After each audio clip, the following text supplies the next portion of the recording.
All right. Welcome to the Spoiler Kings. My name is Tank Kramer with Brandman Brandon, Brian the Grizzly. What is up, guys? Almost Friday. Yeah. F that. Almost Friday. X-Men is blowing my damn mind. Dude. I don't know what to say. And you know what, guys? We didn't talk about this behind backstage. We got to watch that new trailer for what's things to come. Got to watch the trailer. Oh, yeah. Yeah. I figured we'll talk about the episode and we'll just end our like discussion with just watching the trailer and we'll just leave it like that. Just watch the trailer. I haven't watched it yet, and people are reacting to like a 30-second losing their damn mind. That's like coming up. Yeah, which I'm like, what? Yeah, I haven't even seen it. Yeah, me neither. Like I saw like at least 4 or 5 different people in my feed like reacting to like the like a sneak peek for next week. Like it's crazy. like people are losing their mind for it. That's right. It's the best thing. This is going to be crazy. But you saw what the creator said. I mean, said you think this is bad? Wait till 8, 9, 10. Yeah. Oh man. Yeah. So we're gonna get to the X-Men. We're gonna get some trailers. You know, the Joker one we haven't watched yet. A few other ones that dropped from CinemaCon. Like we're getting to the X-Men, and then we're gonna start off with all the CinemaCon stuff because there's a bunch of stuff happening this week with CinemaCon. But real quick, man, I want to say thank you, Brian and Brandon, because I've been sick for the past couple of days. Everyone in my house has been sick, so from last week Thursday until like not even last week Monday. He's been taking care of his family the entire week. And then I got sick.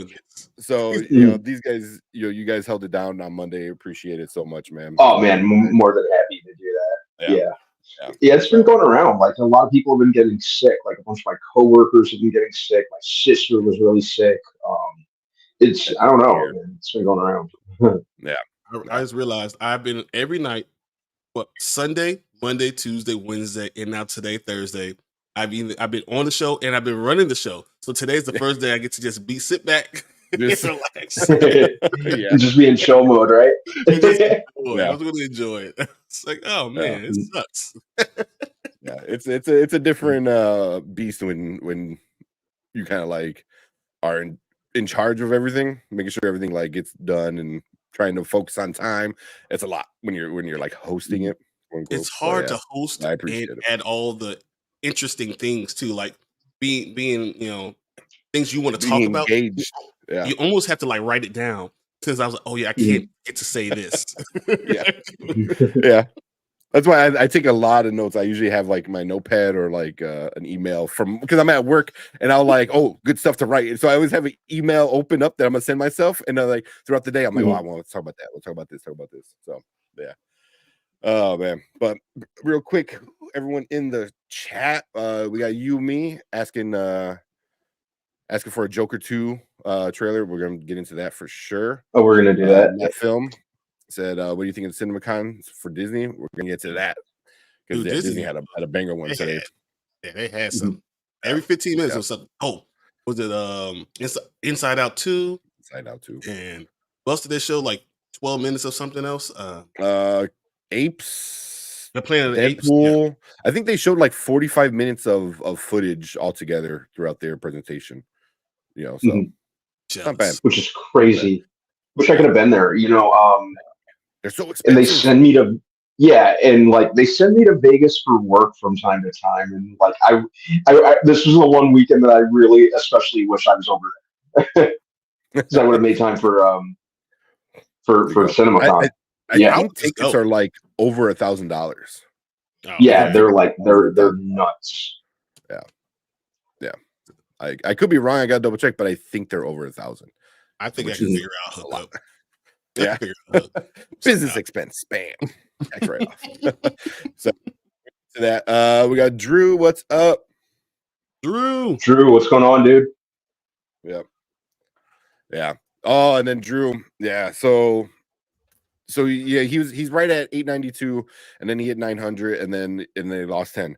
So there's a guy going around. He's been in a few other of our YouTube buddy channels.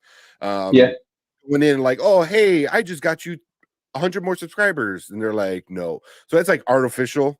I know he did it to you. There's a few other people that we know that went in and he did it to too. And same thing, you know, gained 20, 30 subscribers and then lost it all. So you don't want those kind of subscribers. Those are artificial. Those are fake. Those are just going to ruin your channel anyway. So yeah, it does suck, man. Where you see that number, you're like, oh, cool, and then pretty much bots and other stuff like that. It happens, but keep chugging, man. You're so close. Yeah, anybody go check out View with Drew. He does awesome reactions and reviews. Did the breakdown of the last X-Men episode, I think episode 4 with the Wolverine costume on, which is epic. It's so epic. I think that's awesome. So the Lego little scenes that he does are super cool. So definitely go check him out and get him to 900 legit. So exactly. Yeah. So we can do it together as a family. We can get that together right now. Yeah. And Mama Bear, of course. What's up? Hey, told you it can't be a show. I had Mama Bear. I had Brand or Brand 24 Pete. We can call you Brandon still. I mean, that's your screen name, but Brandon. It's my main. Yeah, where's Brandon at, right? Like there's too many Brandons. So, I get it, man. You want to go by your screen name, you want to go by your quote unquote gamer tag or screen thing. Brandon's fine. Okay. Yeah. Brandon's fine. Okay. All right. If he would have said whatever, I would have called you whatever you said. You could have said Superman. I'd be like, hey, Superman, let's do this. I don't want to show that yet, Matt Film.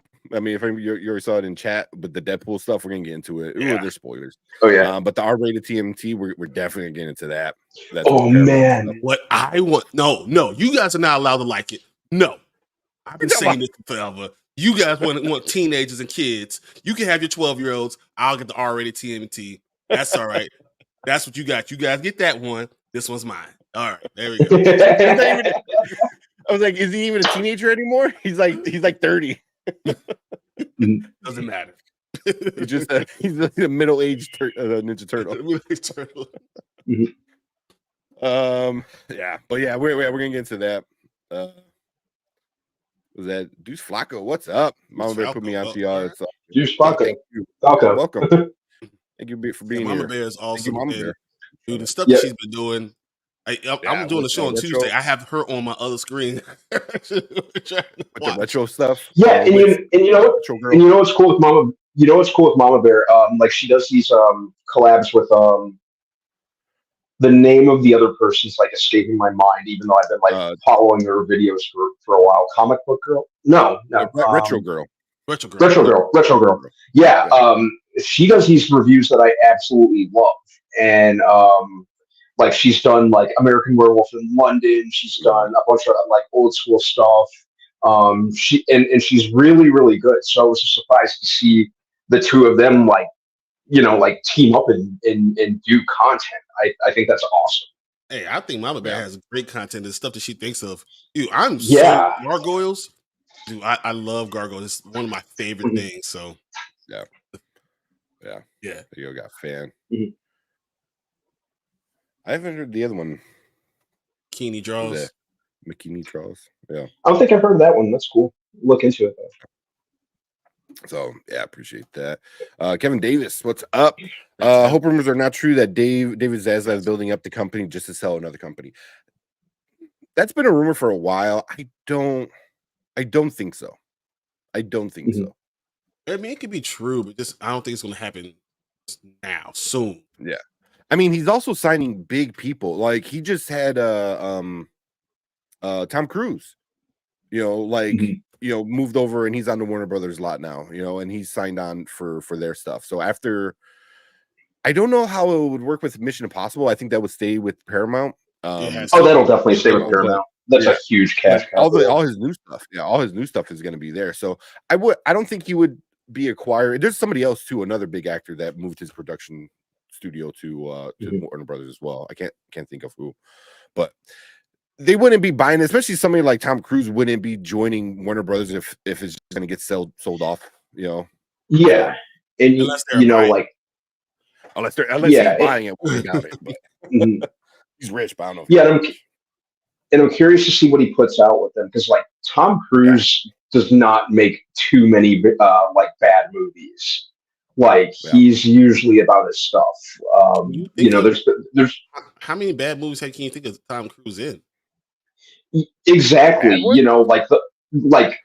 Like even like the only one really like bad one that I actively was not a fan of was The Mummy. But even that was, even that wasn't without its moments. I'll always kind of be bummed out we never got to see that dark universe. But I think they put their eggs in.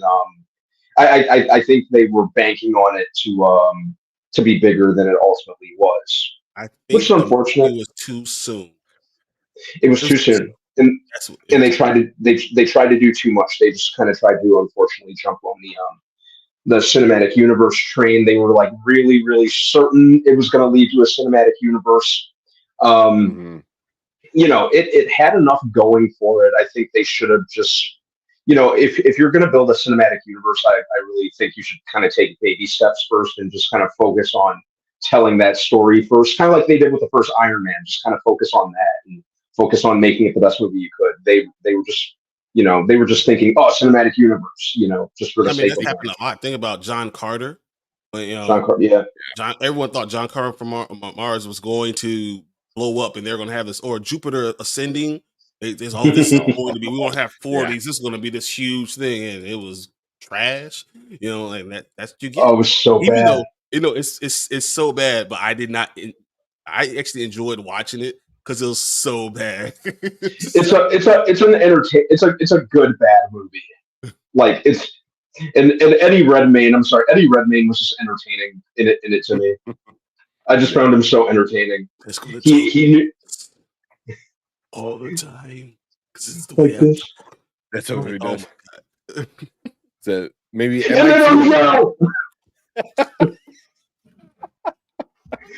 create life. Then I destroy it. Oh, they got me. Mm-hmm. They got me. What we got here? Thomas never had a bad movie except MI2 and Valkyrie. Mission Impossible 2 is pretty much the redheaded stepchild of that series.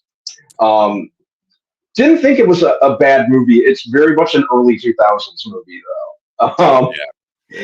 I think they didn't know what they had yet. I think they were still trying to figure it out and play with ideas and stuff. But luckily, it was the second one and not the fifth one. The team was a really. The team, and Mission Impossible for me didn't really. I think we may have touched on this in the past. Mission Impossible me didn't really like find its footing until the third movie. And then like knocked it out of the park, honestly. Oh, the fourth one's amazing. Like I just it's like it's one of those series that like stays on that upward trajectory. Like 3 forward, I absolutely love the Mission Impossible movies, and I would watch as many of them as they wanted to make. And Valkyrie, I thought was. I didn't think. I don't even. I didn't. That one. Yeah, and that's it. It was like we've talked about in the past. It was more of a forgettable movie. Collateral. I love Collateral. One of my favorite movies of all. Same. I love Collateral. I think Collateral is so good. Fun fact: Jamie Foxx originally almost was not cast in the role of Max, the cab driver. Originally, it was Adam Sandler. Yep. Which then I wouldn't have liked. That would have been weird. That would have been interesting. I looked it up, like 86% of Rotten Tomatoes. Yeah, I love Collateral. Like, I think that's one of Tom Cruise's best performances too. It is. He was so good. Oh my god!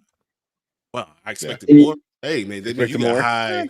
That's all. You got a high thing for Tom Cruise. It was a good movie, but if you're not saying it's a bad movie, so you just say I expected more. Hey, I think Collateral is a great movie. I love Collateral. It's so good. I think it's like one of Michael Mann's best movies too. That and Heat are like his 2 best movies to me. I agree. Mm-hmm. Heat and Collateral were the reasons I was and obviously he produced the show back in the day, was heavily involved in it.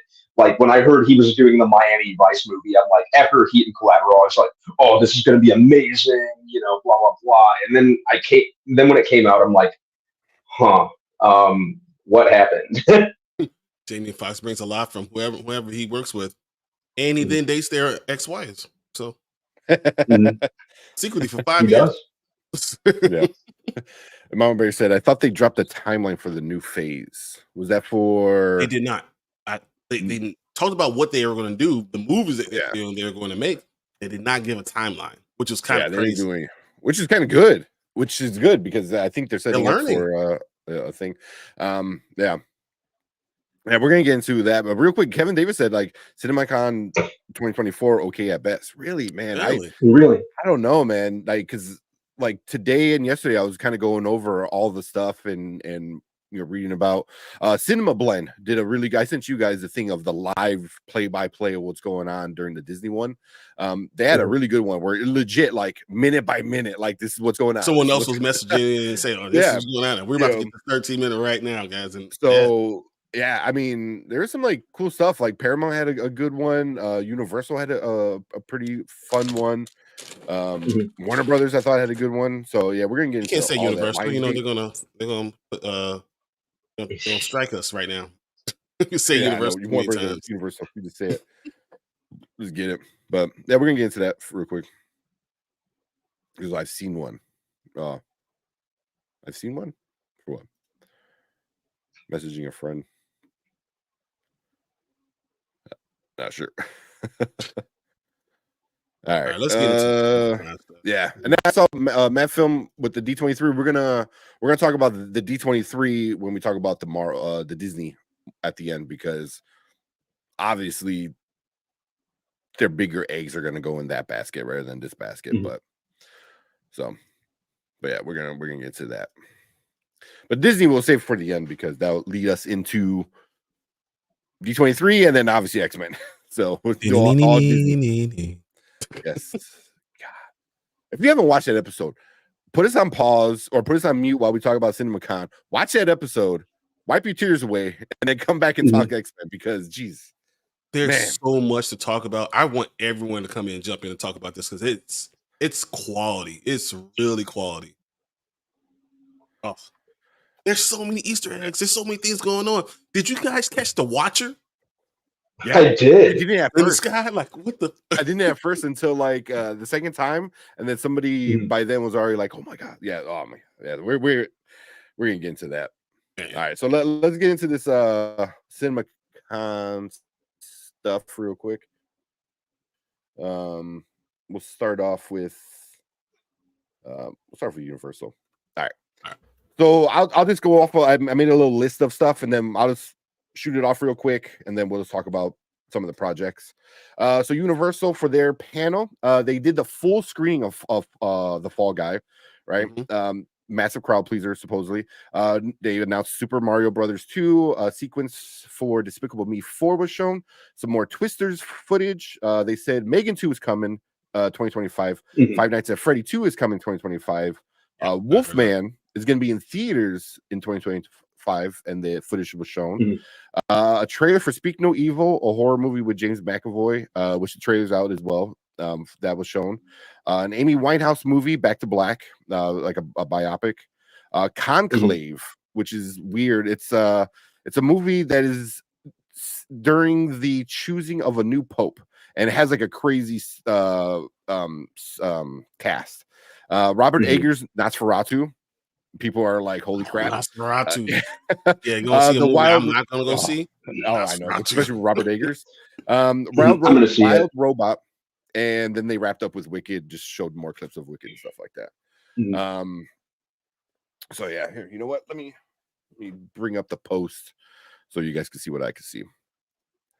Because then at least if you could see it, then.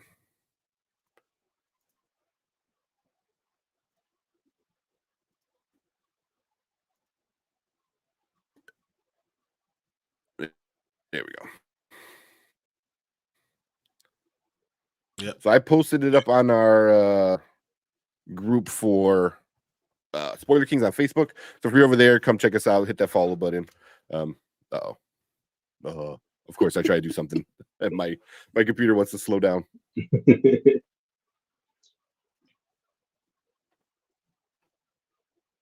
All right, so yeah, we got Fall Guy screening reactions for this week. Massive crowd, please. Or what do you guys think about any of this stuff? The Wild Robot. What the hell is that? No. Isn't that the one with Lupita Nyong'o as the voice of the main character? I think.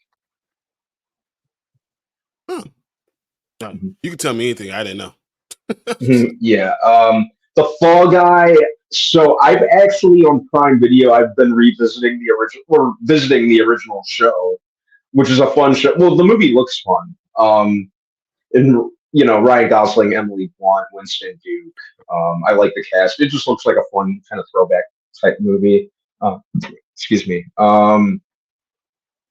Megan 2. I'm excited because I really liked the first one. I wonder because I'm wondering about Abigail. So I wonder if they can just go along with a lot of these things. These horror movies with kids, things that look like kids that aren't really kids. That's gonna be a very interesting thing to go with. Abigail looks fun. I just like I like the cast and I like the directors. It's the Radio Silence guys who did Ready or Not in the last two Scream movies. So I think it's going to be and just the cast. Dan Stevens looks like he's going to be hilarious in it. Like that dude just crushes it in anything he's in. So can I say, I gotta say this one, the new Mario Brothers one.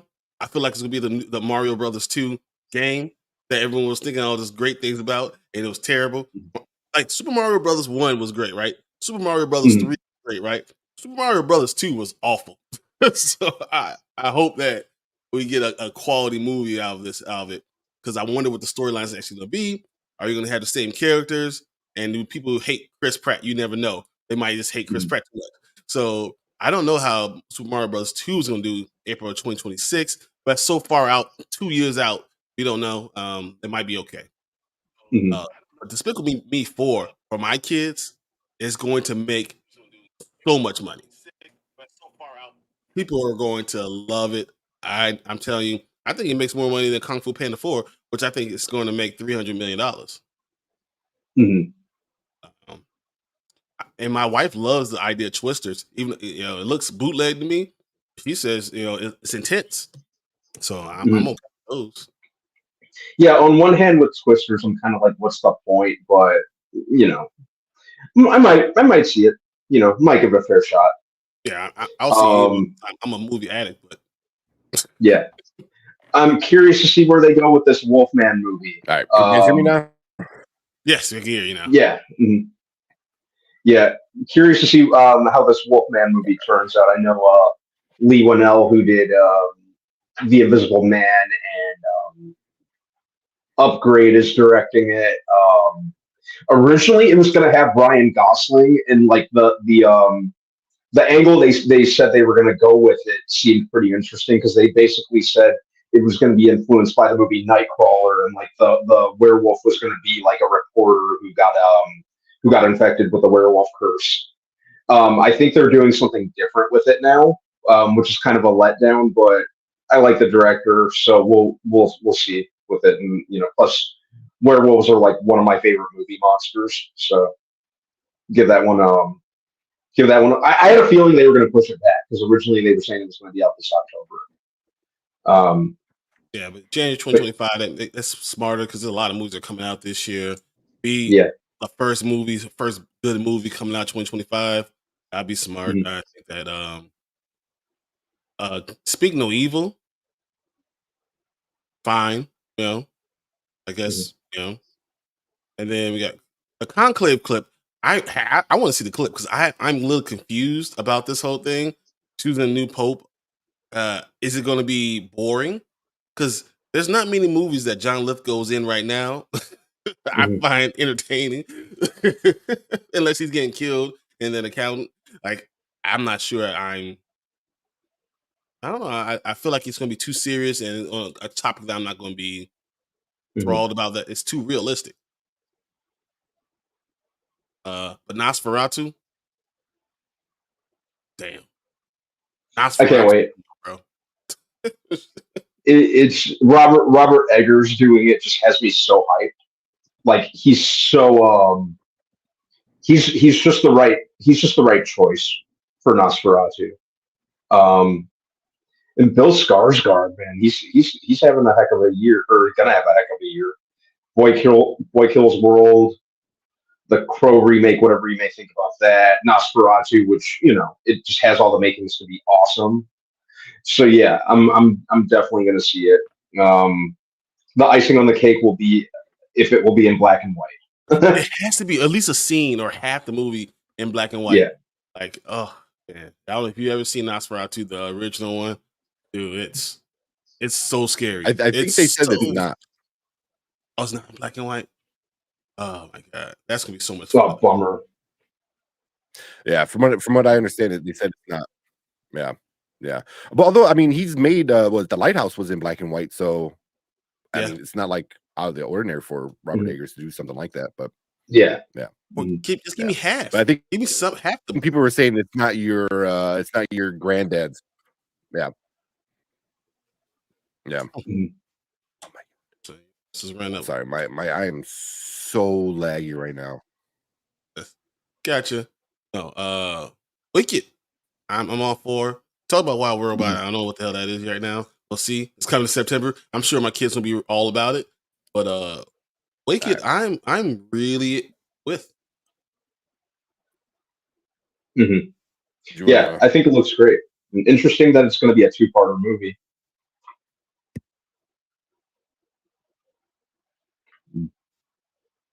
Is Wicked Wizard of Oz? It surely. So it's before, and it's going to be the story before the Wizard of Oz, and it's the same as the play.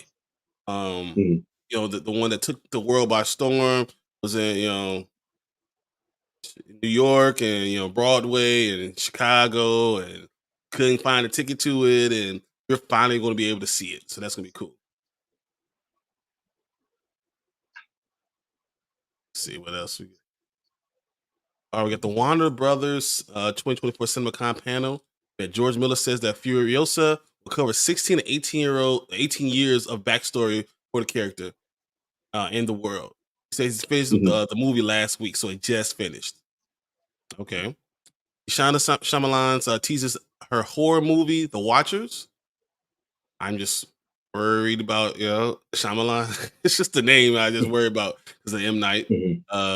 James Gunn is now on screen teasing Superman, and next year's The Summer of Superman video game opened with a Superman logo, which looked exactly like the one that was on David Cornsweat's chest. Yeah. Looks like that Kingdom Come Superman logo. Which is exactly what we talked about before. All right. Safran is teasing Superman Christopher Reeve story. Wow.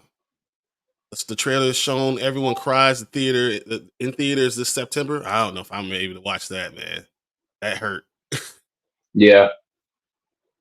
Kevin Costner, Horizon, the American Story, Horizon's part 1 arrives in June. Part 2 arrives in August. Why are they doing this? Whatever. Okay. Mickey, 17, the latest Parasite director Bong Joon-ho that follows a character named Mickey, who's played by Robert Pattinson, who signs up to be an expendable, which means he's repeatedly cloned for tough missions and is killed off again and again. But it escalates. The cast is excellent. In addition to multiple Pattinsons, we get Mark Ruffalo, Stephen Yeun, Toni Collette. Trailers to be shown January 2025 release. Wow. All right. Trap directed by M. Night Shyamalan. Not going to go see. Done. Trailer shown. Tim Burton is now on stage with Beetlejuice. Beetlejuice cast including Catherine O'Hara, William Dafoe, and Michael Keaton. Showing an extended version of the existing trailer, because that was only a teaser trailer that we saw. Keaton quote is really fucking good. It's really, really good. Actually, it's great. All right, and Warner Brothers ends with Joker 2 trailer, which is something that we want to see. Oh yeah. All right. So what do you think about it? All right, sorry. I'm trying to figure out my internet Oh, no, over here, man. No, you're good. It's a pretty good amount of stuff to unpack. Furiosa, I'm getting more and more excited for. Originally, I would have been good with just a Mad Max continuation, but there's enough characters in Mad Max that you can do more world building besides just Max, so I'm good with it. In the trailer, especially the newest one, was really really cool. It still looks like it has that Fury Road energy, which is one of my favorite movies. So yeah, I'm good with that. And Chris Hemsworth just seems like he'll be absolutely fun to watch in it as the villain. Like he's having a fun time being a different character. Yeah. The Watchers movie, I'm kind of with you, Brian. M. Night Shyamalan or the Shyamalan family, they'll hit. They're kind of hit or miss. Well, he's hit or miss. So we'll see how his daughter does with this. Fool me once, shame on you. Fool me twice, shame on me. Fool me 15 times, M. Night Shyamalan. I'm just concerned already. I know. I'm gonna go see it because I watch movies, but hey, come on. I'm waiting for it to happen. Yeah. Superman, we've already discussed our thoughts on that. Very excited in the route that James Gunn seems to be going with it. Just kind of hearing him talk about it, I think he grasps what Superman should be all about. Really excited to see this one. Really excited to see more from it. Oh man, the Christopher Reeve story, that's going to be a tough watch. Yeah, it's tough. Yeah. Horizon, haven't seen a whole lot on it, but give it more of a look. I think I've seen the one trailer. Good, but everything that Kevin Costner has ever done is always long, overdone, and boring. Very long, very drawn out, right? He's better for TV shows, man. He's just better for TV shows. For sure. Mickey 17 had me at the director of Parasite. So yeah, and it seems like a pretty interesting plot. Almost kind of almost sounds like Tenet meets Edge of Tomorrow. Okay. Okay. Yeah. Trap, we already discussed Shyamalan. I'm so mad at him for the last Airbender movie. Exactly. So probably not something I will pay money for. Beetlejuice, we're going to see, because Tim Burton, he hasn't really made anything in like recent years that's really resonated with me. Willem Dafoe, Michael Keaton, Catherine O'Hara, yeah. Willem Dafoe, Michael Keaton, yeah, for sure. So I hope he's more in his element, and it will be super cool if he eases up on the CG and uses like miniatures and stop motion like he did for the original movie. That'd be cool. Joker 2, we will talk about that later. I'm kind of having a little bit of trouble caring, but yeah, we'll talk more about that when we watch the trailer. All right, I'm going to pull up some of the chat stuff real quick. Oh, cool. So the Wolfman movie is one of the one I'm most curious about. I feel you. I'm excited about the Michael Jackson movie. Yeah. I don't know, man. I'm worried about little Michael. I don't know. So Nosferatu is about to be creepy fun. Oh yeah. You guys know I don't like stuff that scares me. Anything that I feel like could beat me up or or bite me or anything like that. Yeah, no, man. No. I should be able to win. They should be able to contend to any of these fights. And I can't do anything with that.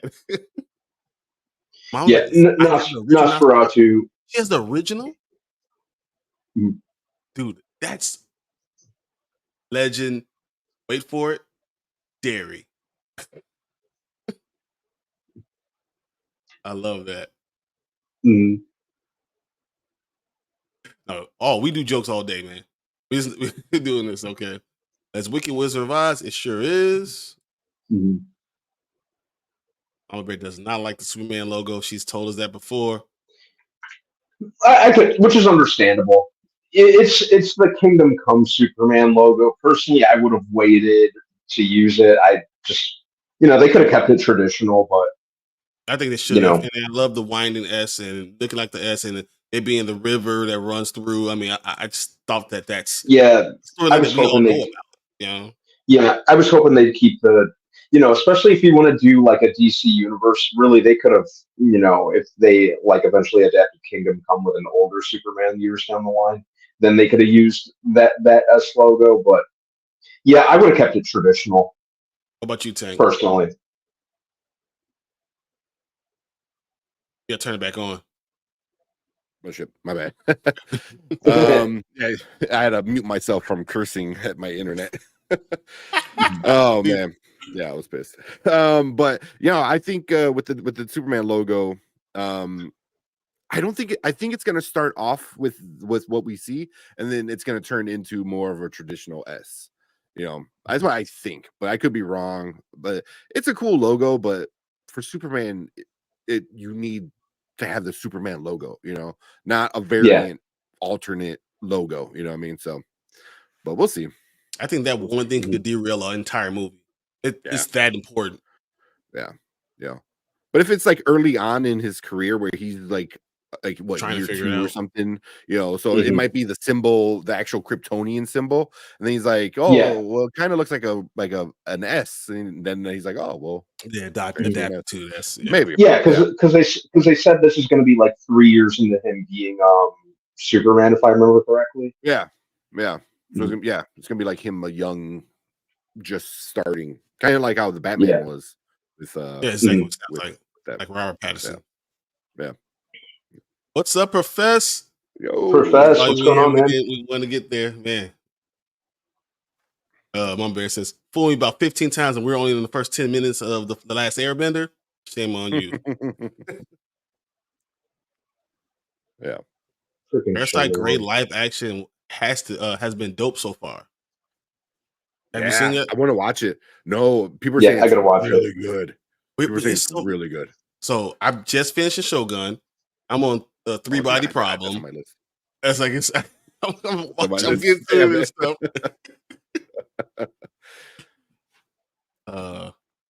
I love silent films, dude. That's what made it even more scary. It made it so much more, and the way he looked. Oh my god! It's still like I close my eyes, I can still see it. I'm not worried, especially with the positive teaser reactions. For sure. Yeah. Let's go. See, I want to see a movie called Man of Drone with Adrian Brody and Jesse Eisenberg. I actually heard about that. Yeah, I heard about it. Yeah, they didn't show any footage or anything. They just announced it. So, so they're basically ripping off Batman. I wouldn't call it. I wouldn't say same type of story, like early in their career, so they have more to go with. I think. Yeah, I wouldn't call it ripping off the Batman, because if you think about it, the Batman just really did something new with it. Because like how many times have we seen Bruce Wayne's parents gunned down in an alley? If we're saying it's ripping off the Batman, by that logic, perhaps Spider-Man Homecoming, or maybe the Batman ripped off Spider-Man Homecoming, because Spider-Man Homecoming jumped right into it. We didn't see the spider bite him or Uncle Ben get gunned down. So it's just doing something. How many times have we seen Clark Kent be sent off from Krypton as it explodes? It's a baby. So they're just doing something. It kind of seems like they're just doing something fresh with it. That's how I look at it. Gotcha. Yeah. Kingdom Come Superman logo is purely mental for me. Everywhere else I see it, it doesn't mean it. It means don't. Just don't. Instead of the line. Yeah. Oh, we got Tony in the house. Yeah. Tony. I'm telling you, I'm gonna get my hair done in 2 weeks, man. Before we get to C2E2, I'm gonna get it done. I'm gonna take a picture just like that. Just Deuce Falco says Three Body Problem is good too. Dude, it is complicated. And so I have a chemical engineering degree. That's where my undergrad was, right? So I love physics. So the idea of physics not working anymore is crazy. but the idea they had, I don't think these two seen it yet. The idea they had with the son is genius. Genius. It really is. So when you guys see it, we'll talk about it. Still have to check out Sweet Home to miss me more. The actor for Nosferatu showed up on to set looking like that and never broke character. I would punch him in the face. I mean, I couldn't do it back then because they're not gonna let you want to act like a vampire, but they're not gonna let me on the set in 19 whatever. I wasn't gonna make it onto that set. Absolutely not. Oh, he says I'm talking about both Superman and Michael. Okay, I get you. Yeah, I think that both of those teaser trailers are going to be good. So 3 Body is a book. It is a book. Yeah, I know that. And it's a really complex book with complex equations in it and everything. Like the stuff that they're writing on the boards, guys, I promise you, are actual equations. These things are real. This is real physics. Like the things that they're writing down, I'm like, man, this. I don't know how you just memorize it. It's crazy. Yeah, I think that's going to be part of my weekend. Start watching that finally. I've heard great things like that. Fallout. I got to finish Shogun too. So yeah, I'm gonna have my work cut out for me. And I'm still watching Bad Batch. Of course, we're watching X-Men '97. Bad Batch, X-Men. There's so much stuff to watch. It's so little time. I wish we need an extra day to just watch stuff. To just watch stuff, like you know what I'm trying to finish, which I'm like very overdue to finish, but the show just gives me that much anxiety. I'm trying to finish up season 2 of The Bear. Just because like you don't understand, like I have to space out each episode because it just shoots my anxiety. Have you guys watched it? Yes. It just shoots my anxiety through the roof. I have no idea why I like this. It's not comedy either. And which was interesting because it was like almost advertised as a comedy. It felt like when it first started, but like I have to space out. This show season 2 came out almost a year ago, and I have to space each up. Yeah, I have to space each episode out that much in order to just. It's a great show, but I have to space it out that much. And when season 3 starts, because I think they're saying it's supposed to start in June, I'm probably going to do the same thing, or I might just try to make myself finish it all at once. Oh man, exactly. It makes sense using the sun like that. You guys don't know what we're talking about, but it really does. There's so much great TV right now. It's hard keeping up with everything. And Interview the Vampires coming, man. Oh my gosh, man, I'm not ready. Tony, who's the bigger thought? Mary Jane, Rogue, or Jean? Which versions are we talking about? The show versions or the movie versions? I don't know. I guess we're talking about the movie. Like a blunt. I don't know, man.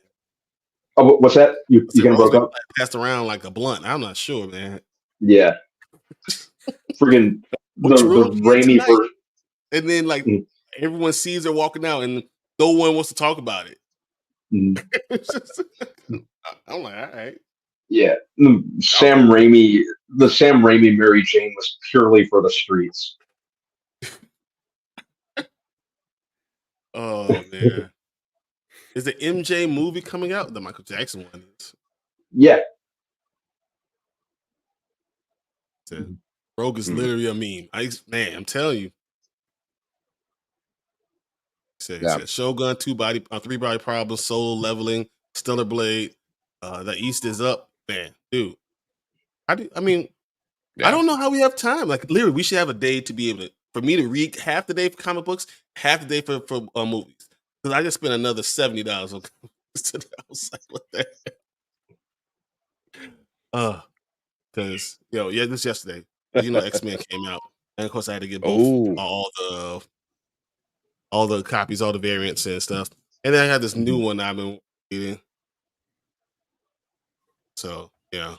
And then of course I got all the Spider-Man, and then you knew the new Spider-Man, the Marvel with the Disney characters came out, and then I'm catching up on all my other stuff.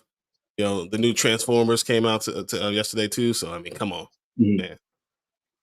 Yeah, I'm gonna make a little graham crackers run tomorrow after work. It's kind of tough on Wednesday and yesterday, so yeah, make that run tomorrow, like right after work. I'm going straight there.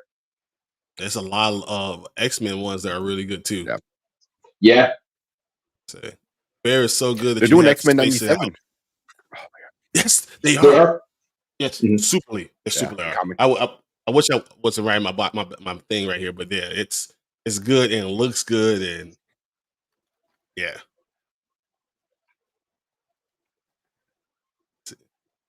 She's a thirst meme. Others can't compare. Tony says Rogan and Gene are the leading guys on. I mean, what she does to Logan, what Jean Grey does to Logan is, I was like, really? And then he told her, he backed her off. He said, no, calm down. This is your Boy Scout. You don't want none of this. I've been around for 100 years. I got this. You know. One of the rare occasions where Logan is a friggin' creep when it comes to Jean. Like, there you go. She's a taken woman. Know your boundaries. So Jean ain't flirting with anyone that isn't Scott.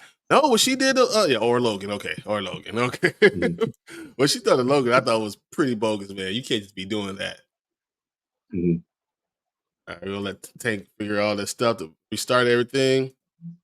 But while we do that, I'm actually gonna bring up something that Mama Bear said. Talk about it.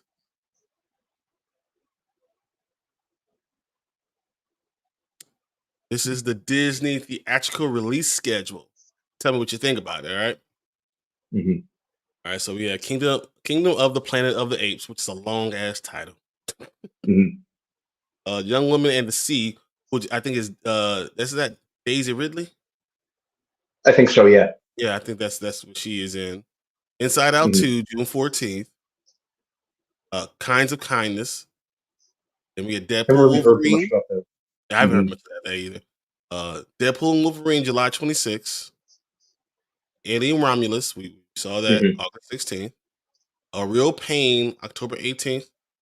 Moana 2, November 27th, right around Thanksgiving. They're planning on making a killing. It's going to break all box office records. I'm telling you, it's going to. And Mufasa, The Lion King, December 20th. Yeah, I hope Sonic 3 like buries that movie alive. You know how I feel about it. Yeah.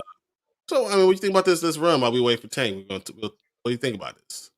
Kingdom of the Planet of the Apes, so excited. I loved the last 3 movies. Curious to see more.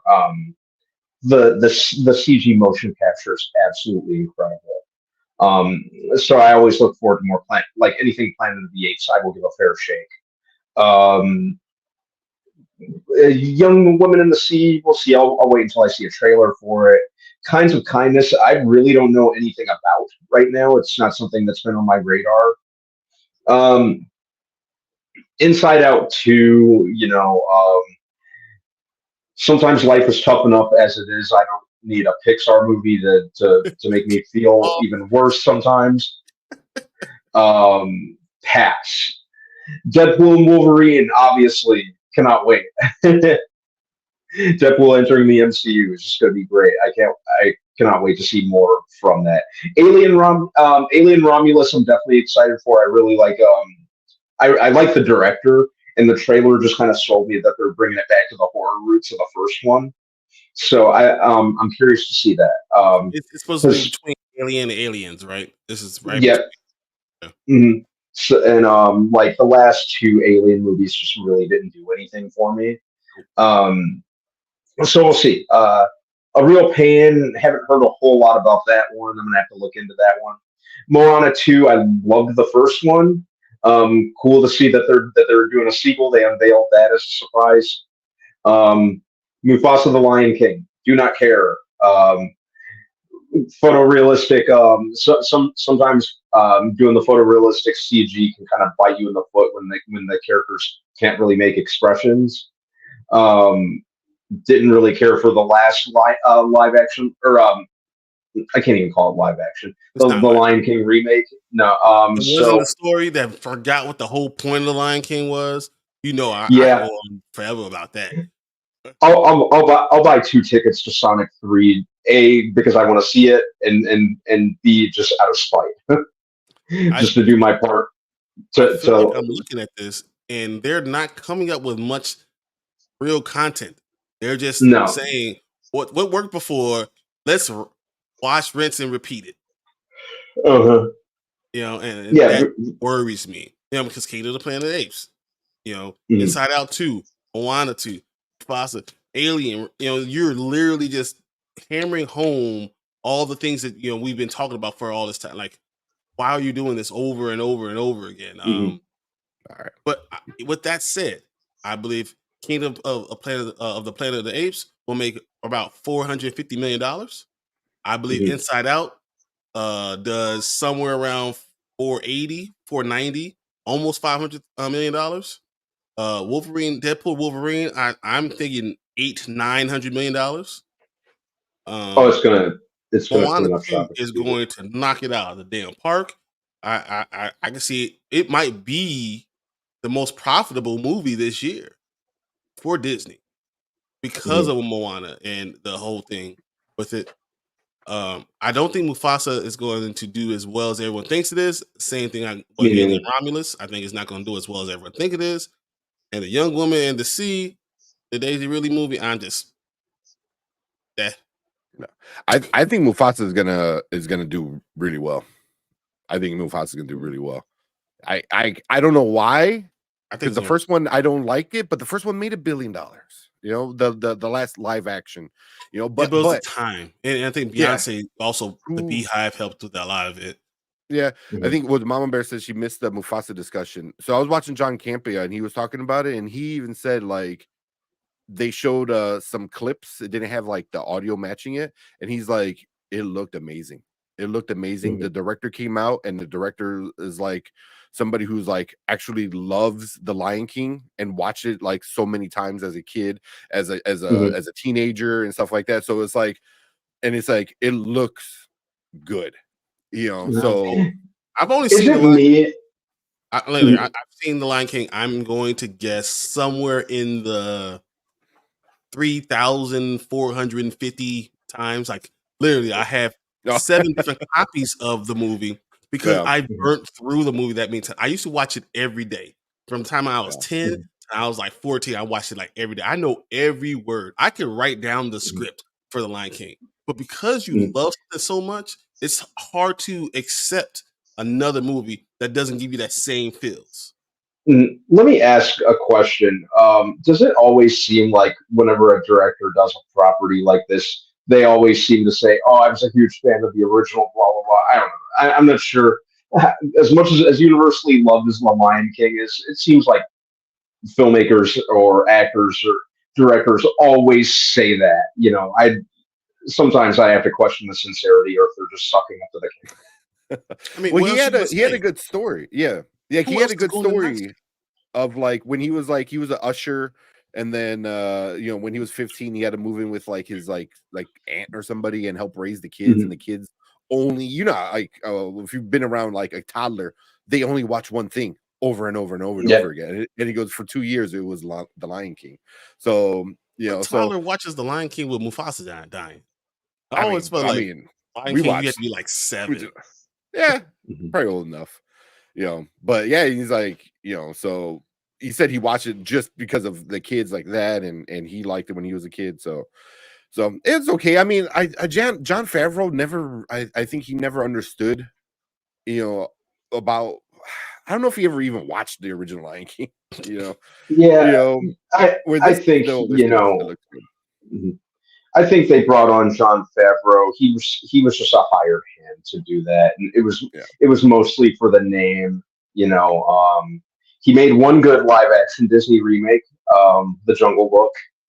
Obviously, he was known for Iron Man and Star Wars. So he was, he basically he was a name to help kind of sell this very. I said it. Beyonce ruined it.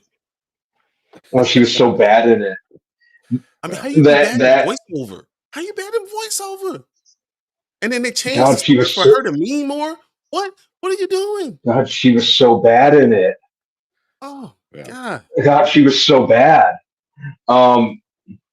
That's why I'm not really angry about her country album, because I'm just like, whatever keeps her away from acting. Yeah. Well, like stop trying to make her happen as an actress. It's not going to happen. Yeah. I don't know if you guys saw Fighting Temptations. That's some bad acting. I haven't seen that one. I didn't see it. Well, I don't see Deuce Flacco said like they're pandering to like or they're trying to please everyone. Well, also, so you got to remember they own Fox. The Fox and Searchlight are under the Walt Disney Studios. So, Kingdom Planet of Apes, that's a Fox movie. Romulus, I believe, is also a Fox movie. Kinds of Kindness, I believe, is a Searchlight movie. So yeah, I got it close. I think I know what's going. So yeah, so it's like, yeah, they have a bunch of other stuff, because I believe it was those three that were the big one. Well, besides like Disney and Marvel, is technically its own thing under Disney. Pixar, is its own thing. So like Disney, Pixar. So yeah, granted, you have all these things, but these are like 1, 2, 3, 4, 5 different studios. Like under the Disney studio. So yeah, which is a good thing. I think they're able to like kind of go out in a bunch of different directions and do stuff like Kingdom the Apes movie. Such a long, stupid title. That's what I said. Kingdom of the Planet of the Apes. Of the Apes. Yeah. Well, that's always been that series' thing. Like long titles. Like look at some of the titles for the originals. Yeah, it's gonna be like Marriage of the Planet of the Kingdom of the House of the Planet of the Apes. Like, bro, come on, man. I don't need all that. Yeah, that's run on sentences. But and then I don't know if you guys talk about the Alien. The Alien, they showed some clips of it, and they're like, holy shit, like it looks scary, like legit scary, like old school kind of stuff. So the director Fede Alvarez, he's made some good stuff. Like I liked his Evil Dead remake from 2013. Yeah. I liked Don't Breathe. It's very scary. That was very good. Yeah. So like, yeah, I think I'm curious to check this one out. Like I think he's going to do a great job. I hope so, because I mean the last couple of Aliens have been awful. Yeah, Prometheus wasn't good. Alien Covenant just wasn't good.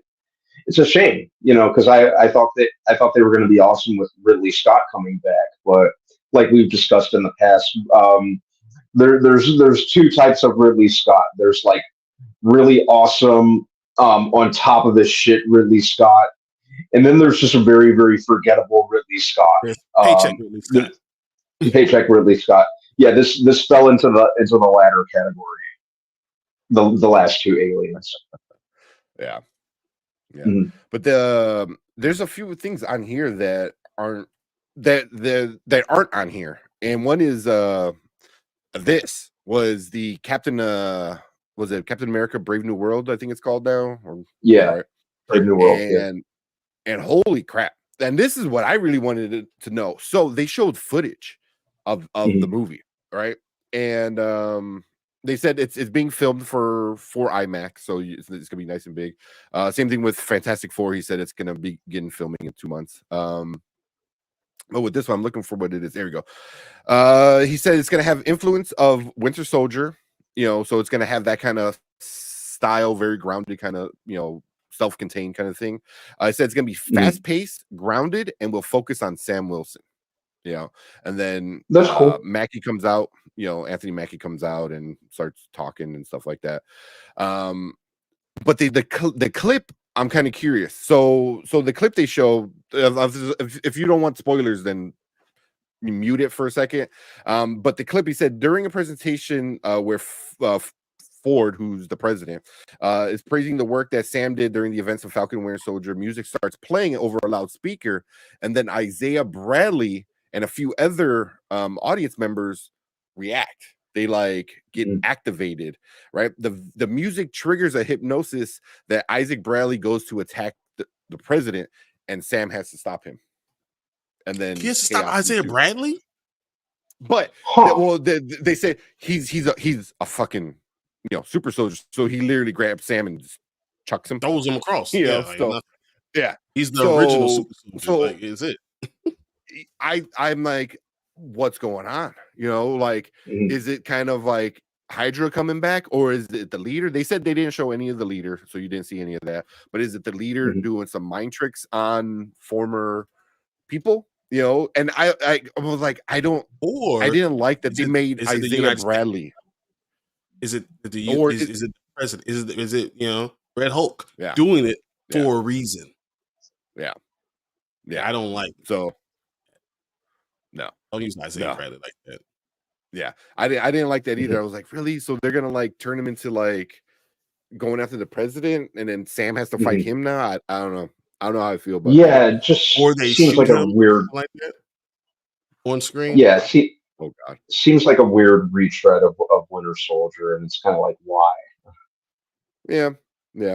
But then it goes on. There's a fight, and says Sam says that the inner circle of the president's inner circle has been compromised, and then it ends. The clip ends with Mackie Samuelson saying, "Oh no," with Ford telling Mackie, goes, "You're not Steve Rogers." So that's it. So he's like looking up to him and telling him, he goes, "You're not Steve Rogers." So it's interesting. Yeah, right. I think that part is kind of cool. Yeah. But it's like it's out of context. Yeah. The Isaiah Bradley thing is interesting. I'm kind of curious to know what is going on, because it could be Hydra coming back. It could be the government doing something, like you said. It could be the leader doing something. I hope it makes sense and they don't do him dirty like that. That's my only thing. Here's my thing. So Isaiah Bradley, no one else has stopped him. No one has ever done anything to Isaiah Bradley that wasn't the government themselves. He has completed every mission he was ever asked to be put on. The only one who ever stopped him was the United States government. Yeah. So that worries me, man. Oh, hey, we got Retro Girl in the house. Hey. What's up, Retro Girl? Thank you for joining. Dude, appreciate it. Hi, I'm a big fan. Yeah, we're just praising you and Mama Bear a little earlier. So yeah, thank you for joining. That's cool, guys. You want to go through some of these comments so we can knock this out? And keep going? Go ahead. I don't know where you left off because I got booted out. Tony says, "I killed Mufasa," and you hear, "No." I tell you, I know I could make a whole script. I know all of it, line by line. Brandon says, "I don't know. I'm only interested in Deadpool versus Alien." Oh, and Alien. Yeah, gotcha. So Deadpool and the Apes is what I care about from Disney lineup. I think Planet of the Apes is like for me personally, my first summer season movie. So I'm that's all I care about that weekend. That Friday. Too many sequels. Too many sequels. But even that, it's not just them. I mean, Bad Boy 4 is coming out. I mean, there's nothing but sequels coming out this entire year. Yeah. But also Disney, they even said they need to get back on track and making events. I think that's what not Kevin Feige, but whoever said, like, they want it to be an event again. So you pull out your big dogs, Moana. Like, I just found out, like, Moana, it's been like 8 or 9 years since Moana's been out. Last year, 2023, it was the most streamed movie on anything. Yes. Like I was trying to tell you guys, we were watching the trailer. I was like, Moana, what it does for little girls. Like, you don't understand. Like, it's bravery, sense of self, understanding who you are and coming the age of it. It's huge and doesn't hurt that The Rock is part of it. And he is one of the biggest movie stars, period. So all those things work for Moana, and Moana 2 is going to hit the same chords. It's going to have a big money. It's going to be a big showing. Yeah. I feel Mufasa will need word of mouth because Lion King is mixed reaction among the audience. Yeah. And that's what my bear said. Oh yeah, live action? Yeah, pass. Yeah. It's coming out it's coming out the same time as Sonic. So yeah. They're not calling it live action though. They're saying it's computer animated. That's from what I understand. Because all of it, 100% of all of it is all CGI. Like so they're not even calling it live action. So they're gonna have their mouths working the right way and all that stuff. So yeah. So I feel like they should have just did animated sequels of The Lion King for the theater. They should just did. If you're gonna do Mufasa, it should have been the exact same way, drawn like The Lion King, just a cartoon animated just like that. Yeah. All right, we got Dude said Deadpool cleans Inside Out 2 Baby 300. You also have to remember, what's that movie that came out last year? The fire one, fire, water, the one Elementals. So we said the same thing about Elemental. It's going to do the same thing Elemental did. It's going to do which almost beat Spider-Man. Almost did. It's going to make $400 million. Just watch. Yeah. Well, yeah, I think Inside Out might get over 5 even, because this is it's already beloved. Yeah, it's already has its fan base built in. And people that saw the clips for it, I think they saw like 30 minutes or something like that of Inside Out 2, and people were like, it's good. Like it's really good. So but it hits 3 groups. It hits the mothers, the fathers, and the kids. Mm-hmm. So all 3 of them will be wanting to go see the movie. That's why it's going to make so much money. Yeah. Yeah, I think it's going to do well. That says I still need to see the first Moana. You need to see it, man. It's really good. First Moana's really good. You're welcome. Yeah. Man. So yeah, man. I can go on and on. I can explain every national phenomenon. I'm trying to remember. I could probably do most of it. Yeah. As usual, I agree with the eye candy. Everything Brandon said is my thoughts.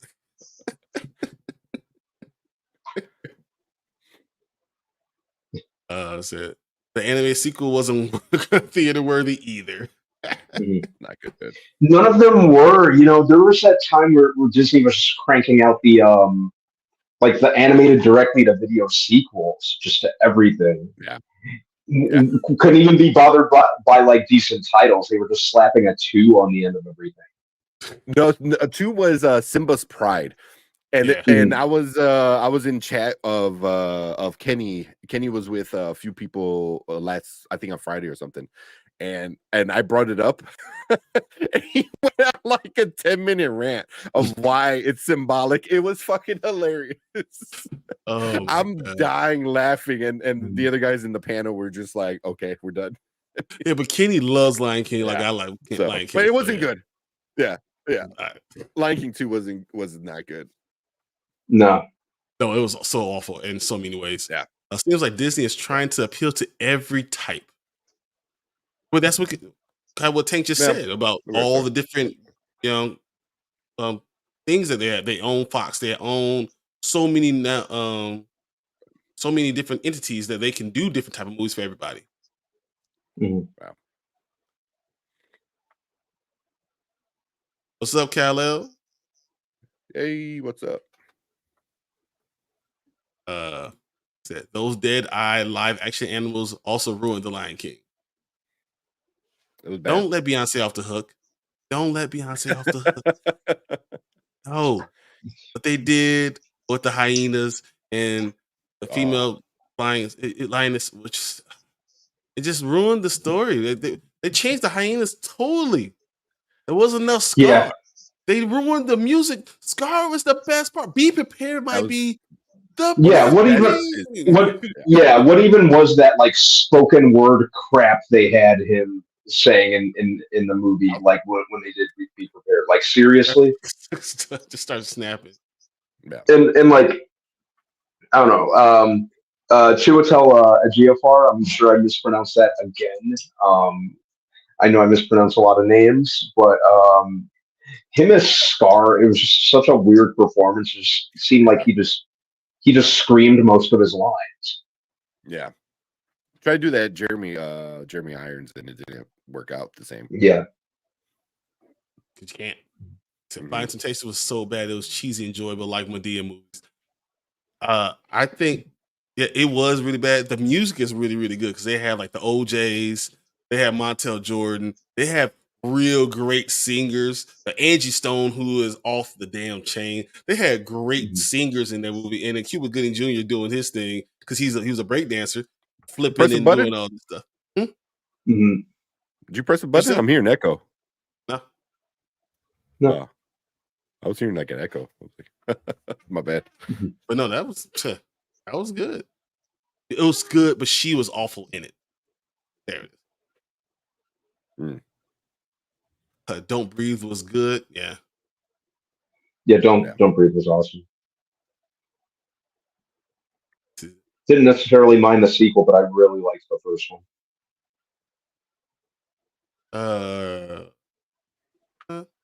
Everyone say hi to everybody. That was great. Yeah. Say, he's playing the president again. Get off my plane. I didn't even think about that. It's hilarious. Yeah. I didn't even think about that. He already said hi to Cleese. Said, was Isaiah Bradley the black guy from Winter Soldier? He's the black guy from Falcon and the Winter Soldier. Yeah. Older guy. He was one of the original super soldiers. Yeah. So, don't ruin it, man. Yeah.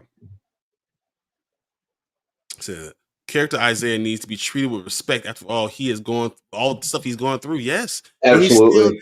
And all the people around him died because what they're doing the experimentation. Everyone else around him is dead. Yeah, and also just to think, like, he's probably in the room with the president because of Sam. You know what I mean? Because at the end of Falcon Winter Soldier, he's like, I don't want anything to do with it. You know, he's like, I'm done. I'm away from it. So it seems like Sam might bring him back into it, and then this happens, and then it's just like, I don't know. I think that's so bad. It's touchy. It's very touchy. Yeah. Like, you better do this perfectly, because if they do it wrong, I'm going to revolt. Yeah. Like, straight up. Yeah. Yeah. You can upset some people for sure. So. Let's see. I think Disney is trying to make sequels again because no one wants to see original content from Disney. That's interesting. I don't know if it's necessarily true. I mean, Deadpool Wolverine is I mean, even that's really a sequel. I mean, yeah. But just like the animated stuff, like I know we talked about before, Encanto, Luca got good reception. Turning Red got good reception. So there's stuff out there, but right now Disney's just in like, we need money, from the studio, and the best way to make money is make a sequel. Moana 2 is gonna make $1 billion. Frozen 3 is gonna make $1 billion. You know what I mean? Like I think Inside Out 2 is gonna make a decent amount of money. I think so too. Yeah, we're gonna be talking about. Wow, I can't believe it made that much money. Yeah, so right now that's what they're kind of. They need to regather themselves after the debacle of the Chapek era. Where everything just came out and was like, oh, here's a bunch of shit. Like, you didn't make it a thing, and I think now they're going to make it events again. It's going to be a big deal. They're going to try to get back to that. So in order to get back to that, you have to get back to what hits people's in their feelings, which are sequels. So that's true.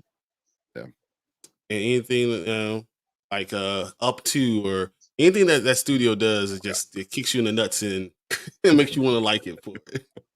Yeah. Kenny Lost His Mind Part 2 is whack.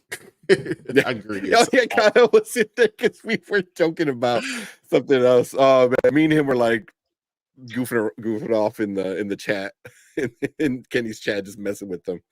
Yeah, but yeah, he was going crazy with that Lion King 2 thing. That was funny. All right, yeah, so much. You guys are doing so much great things, saying so much great things, but yeah, most all original content from the pandemic has failed. So why take a chance? No, I mean, really think about I mean, Barbie. It was hard because a lot Barbie of was good. That's original content. Oppenheimer. Mm-hmm. Yeah, that's a big one.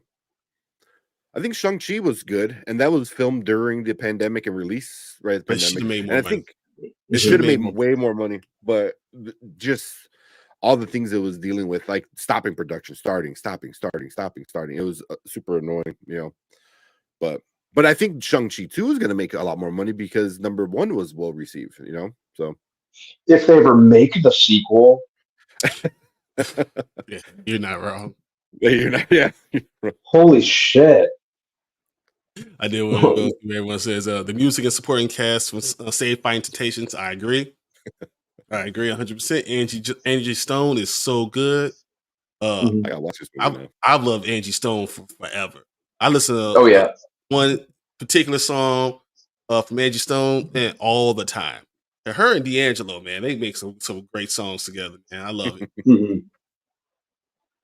I will sing the music for Fighting Temptations for days after. Yep. Dude, I actually have on my iPad, like, you know, because I go to the gym, and I put on my things, my earbuds, and I'm listening, and I will be listening to some Fighting Temptations songs sometimes. Oh, I know people. I like it. Crazy. Oh yeah, oh, trust me, man. I have a very eclectic playlist for the gym, especially. Like, what are you listening to? Are you listening to Moana? Yeah, I'm listening to Moana. What you do about it? There are Disney tunes on there. Some cartoon theme songs. Darkwing Duck. Might have the Darkwing Duck theme song on there too. Definitely have Power Rangers music on it. Yeah, and a lot of Ramones. So nice. Let's say here, people scream original content but don't support it. Barbie's different because it's a well-known IP. And the question is, did Flower Moon do well? Did Flower Moon do well? No. I mean, he's not wrong. I mean, there is some original content that did well, but overall, I do believe original content didn't do as well as it should have. Yeah. I was watching the John Campion. They brought up original content, and he said something, and it was like this past week. He's like, the last week, because he's in CinemaCon this week. And he's like, there was more like original content in 2023 than there's ever been in Hollywood. You know what I mean? Like, it's just like, because they're like, so many people can make movies now. So he's like, there's so much original content. A24 is constantly pushing out original stuff. That's you know, like, you know, so yeah, so you know, there's a lot of original content, but a lot of it's not getting marketed well, you know, because it just doesn't hit. You know what I mean? Like Elemental was original content. You know, story's been said before, but the actual, you know, it's Romeo. But it's Romeo and Juliet. I don't count original content. Yeah. Yeah. It's West Side Story. Yeah. You know, but I mean, technically it is original content. It's just characters no one ever seen before. So, but it took a while for it to do well in the theater. You know, it took a lot of word of mouth and stuff like that. So it just how it goes. You know, original content is always hard to get going. Let's run through these because I really want to talk about X-Men. Yeah. Oh yeah. Yeah. X4 was trash. I didn't understand why people were on the train and had the mask on, some didn't. I gotcha. I don't know, but how about the R-rated Ronin TMT movie? So excited, dude! The last Ronin. Once again, you guys are not allowed to go see it day one. I get to go see it first, and then you guys can go see it because you guys get the teens, you get the 12-year-olds, the tweeners that you like, and let me get that one. Give me the R-rated. No. You get a 16-year-old. No. You keep the 1989 one. I can have that one. It's more R-rated with almost killing people than what you guys got. Oh, they did announce the sequel to that one too. The sequel to the Mutant Mayhem. Yeah. And you guys get to go see that first. I'll be second in line for that one. I get the last Ronin. No shade. Disney makes amazing songs and theme songs. They sure do. It says Rebel Moon Part 2 drops soon. That's nice. I watched the original Rebel Moon again, the first one. I was like, this is just listen to the enthusiasm in my voice. Yeah. Matrix 5. Yeah, no, Matrix 5. Come on, man. Really? Come on. I don't know. Friends on the Other Side is on my list. Oh, yes, I did. I like that. Friends from the Other Side is very good. Princess of the Frog. I got the Avengers theme song on my gym list. Star Trek Beyond. Bane's theme song for Dark Knight Rises. Top Gun theme song too. I have an Imperial Death March. Nice. You know, for Darth Vader as I walk into the gym. Yeah. I'm like, yeah, that's me. A24 is definitely playing a lot of great original content. Original content to people nowadays is a remix of something they've already seen. Exactly what I'm saying, Tony. Casey really murdered Shredder in front of the teens and said, "Oops, my bad. I hit the garbage truck." Yeah. All right, so we went through all the comics. Yes, let's get to X-Men. Yeah, because I want to go. Yeah, and I apologize. My internet. I had a whole thing set up for like all of it because we didn't even get into Paramount, Lionsgate, Warner Brothers. Like Disney was like, I was so pissed.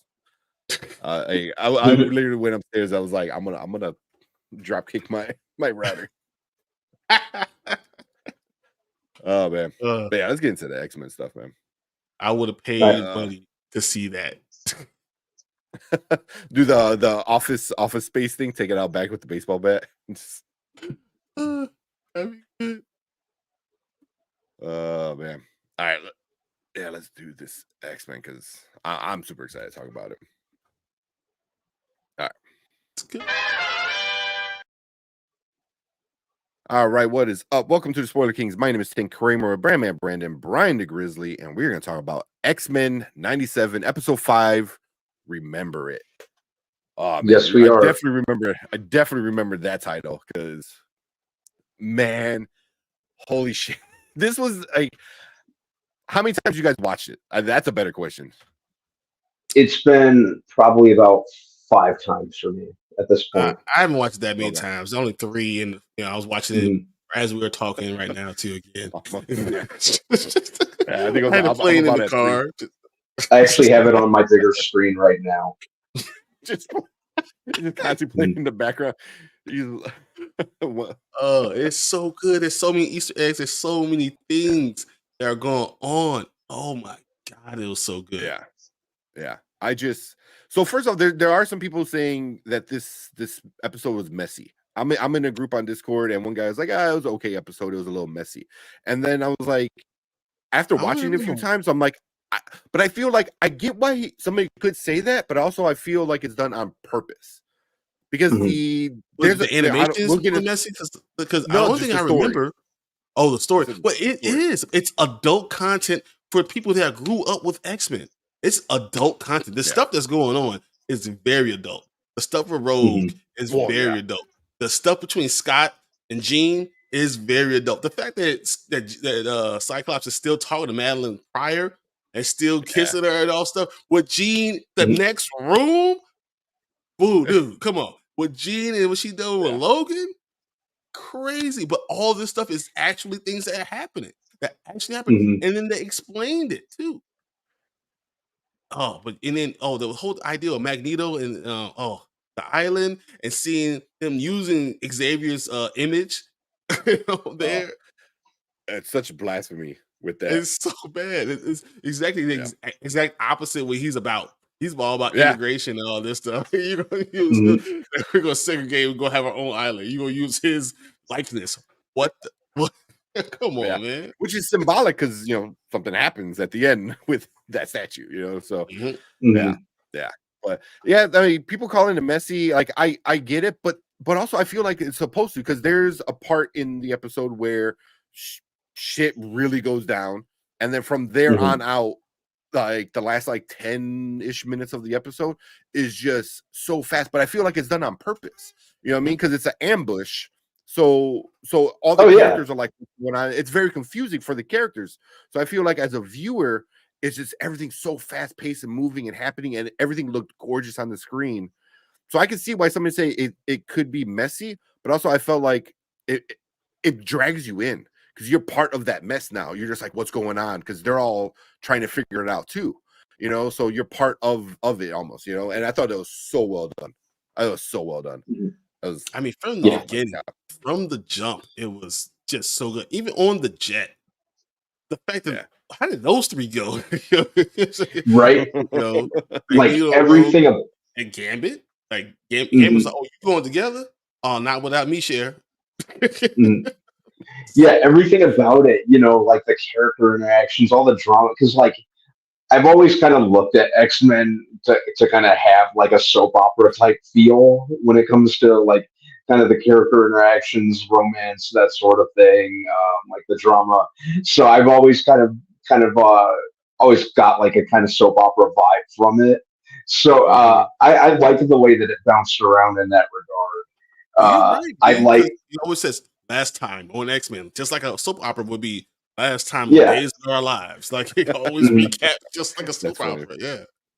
Yeah, dude. Like I thought everything about it just worked. I loved the character cameos. I loved like the animation on this show. I like the upgraded animation, but for whatever reason, it really it especially worked on this episode. I thought like the colors, especially on Genosha, like really popped. I thought that.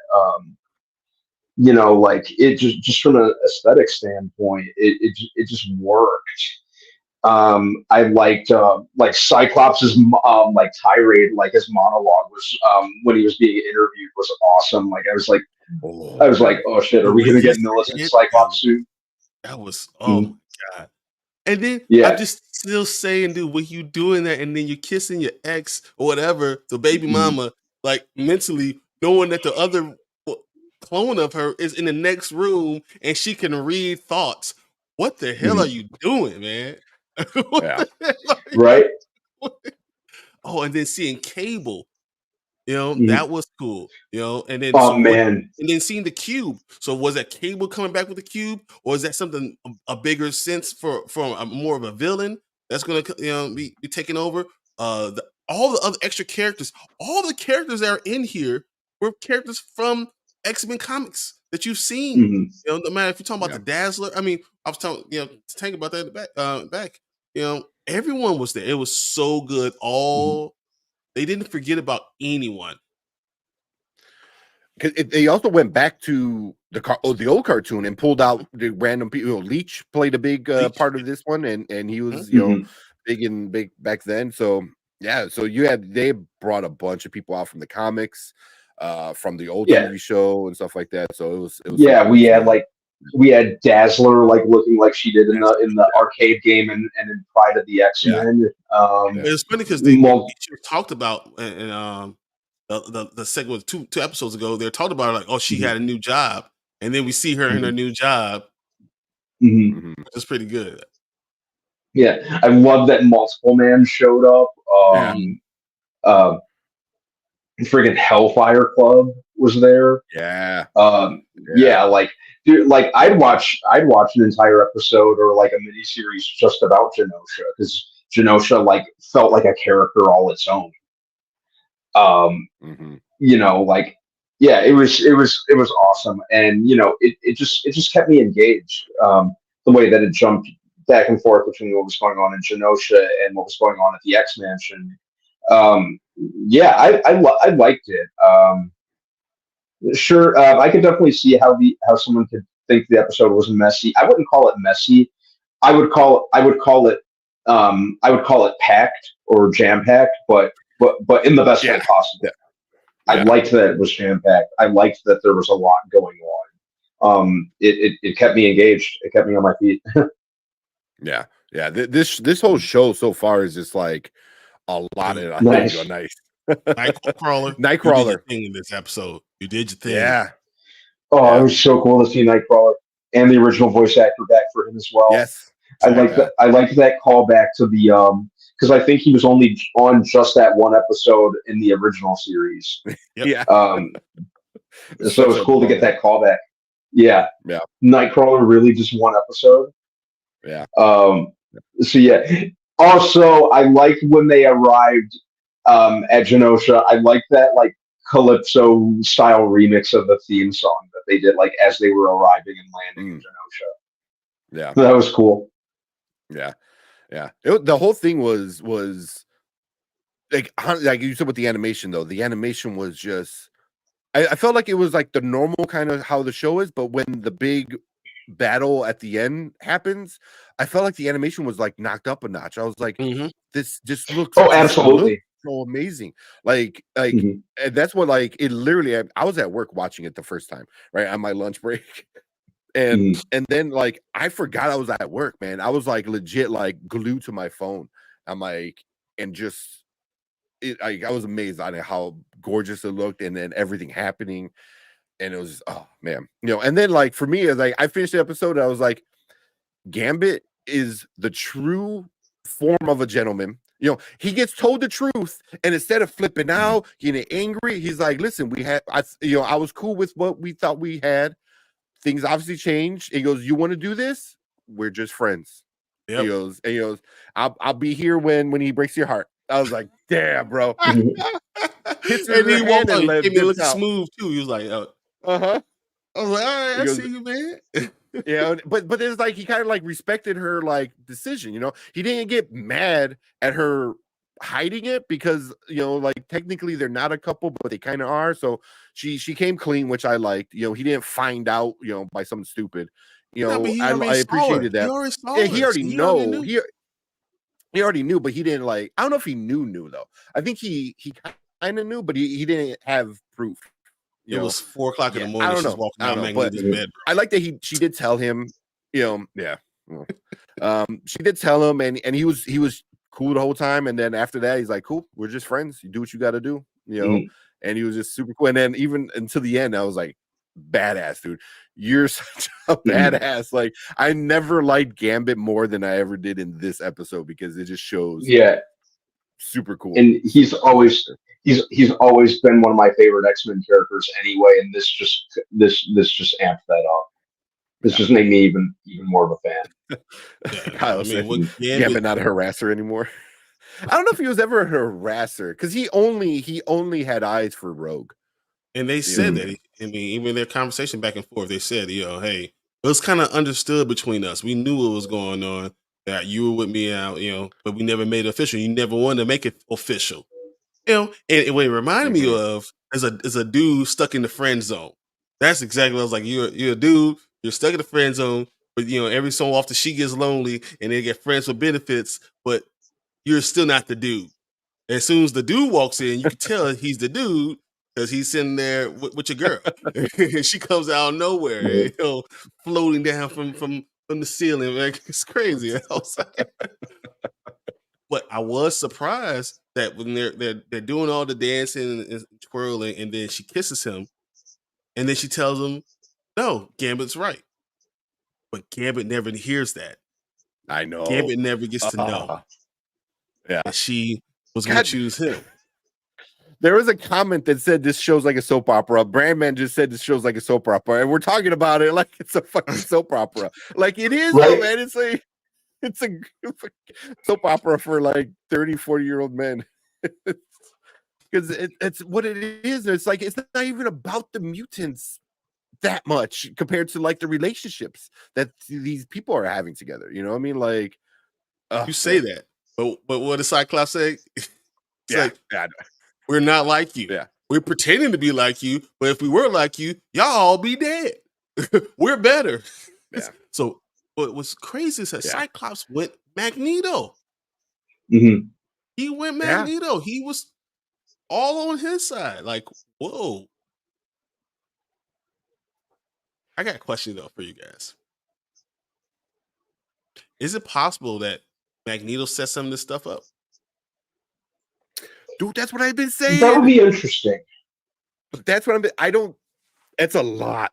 It's a lot, but it could be, man. I think if it would make Magneto a bigger bad guy, that he would sacrifice not just Storm. Because remember when I said it was Storm, and you're like, I don't know. Which I'm like, I agree.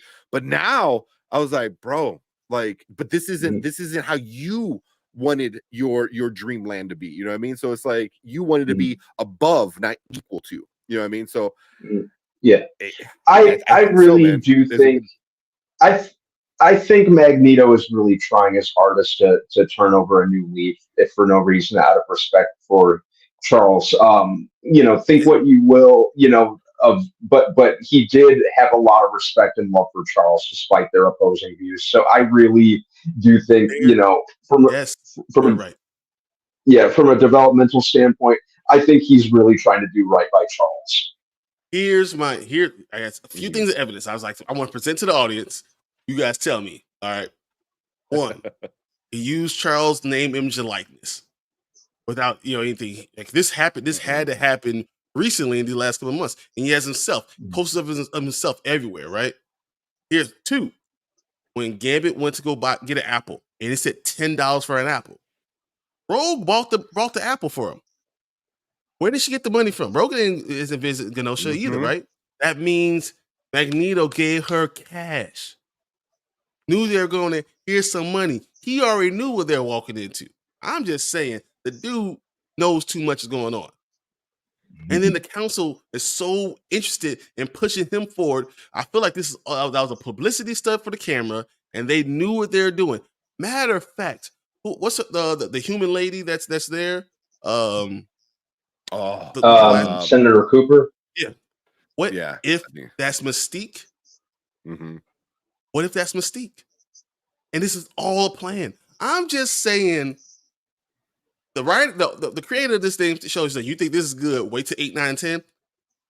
What would be bigger if you didn't find out in 7 that Magneto set all this crap up and Gambit's dead because of Magneto, and Storm lost her powers because of Magneto, and Madeline Pryor was Magneto working with Sinister. Like I'm just saying, what if he is the true villain and we've been putting him number one, running the damn X-Men and running Kenosha, all this stuff, because now you have everything he wants. Now you creating a certain divide between humans and mutants, and the mutants now are ready to rise up and fight the humans.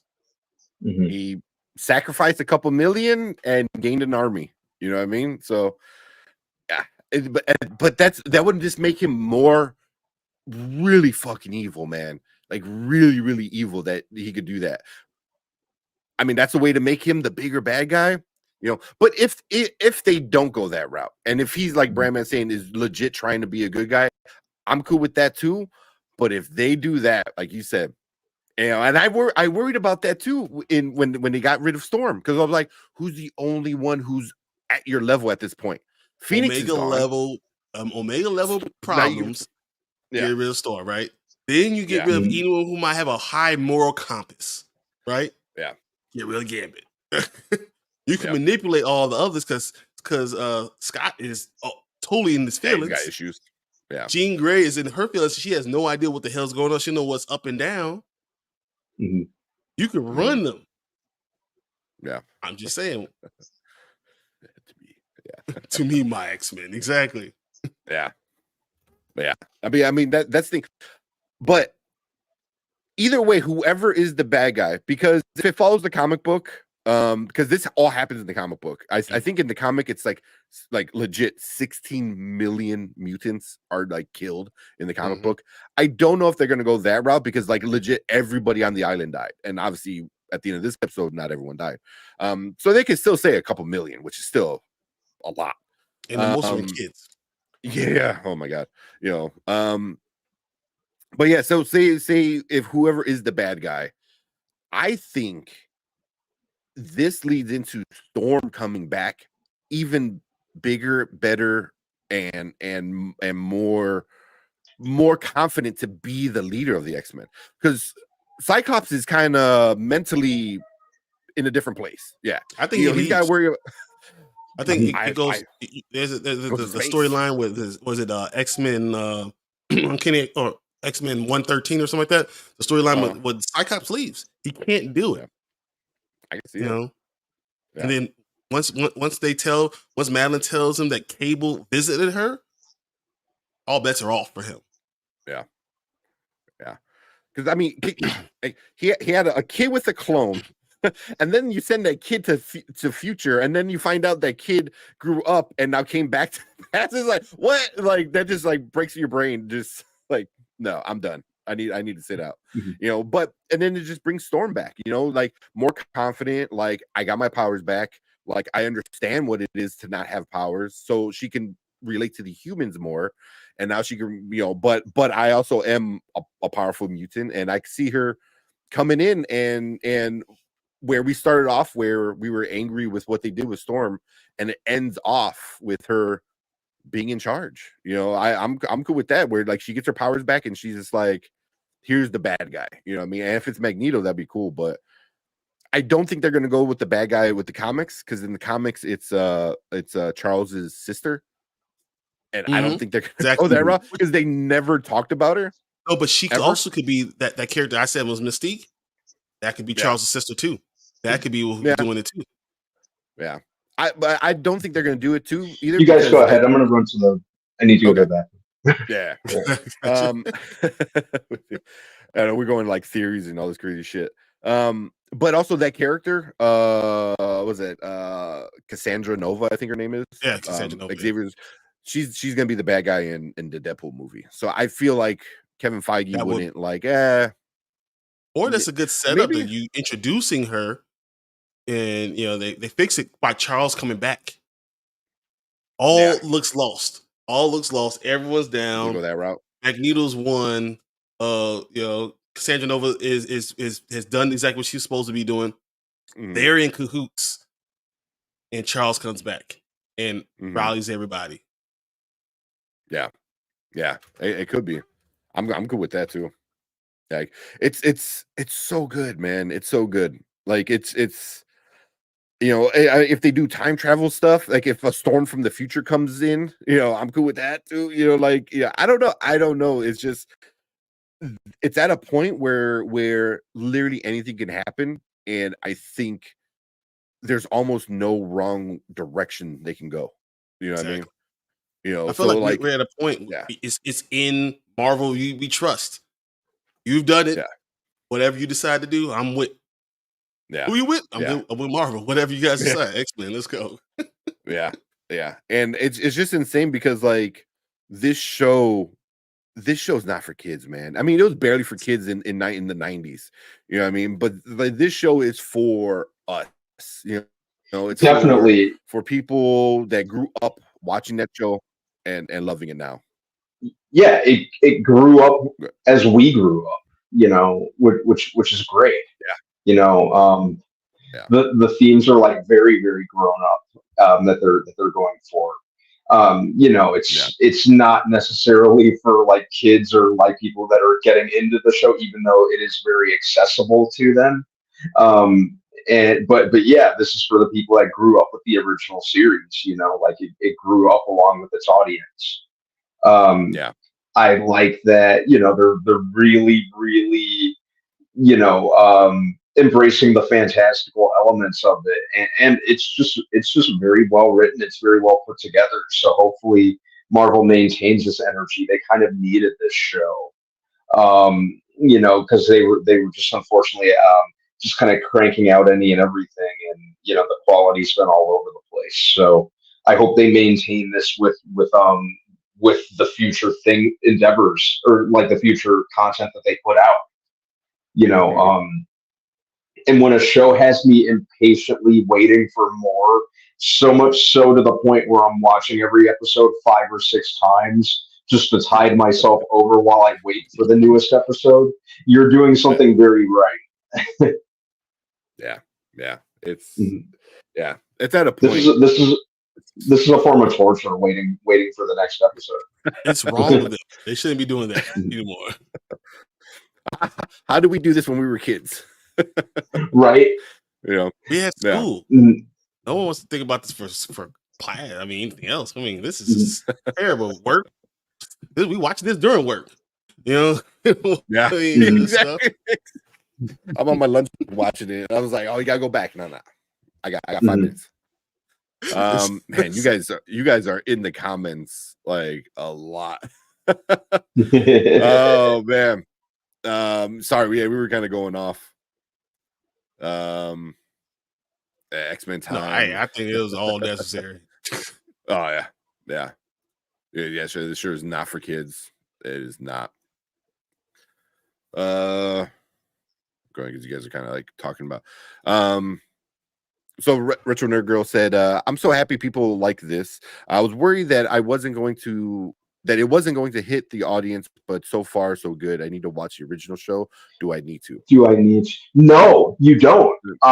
Like even though it picks up like pretty much right where the original show left off, they provide enough exposition and kind of frame it to where you know what's going on that you really do not have to watch the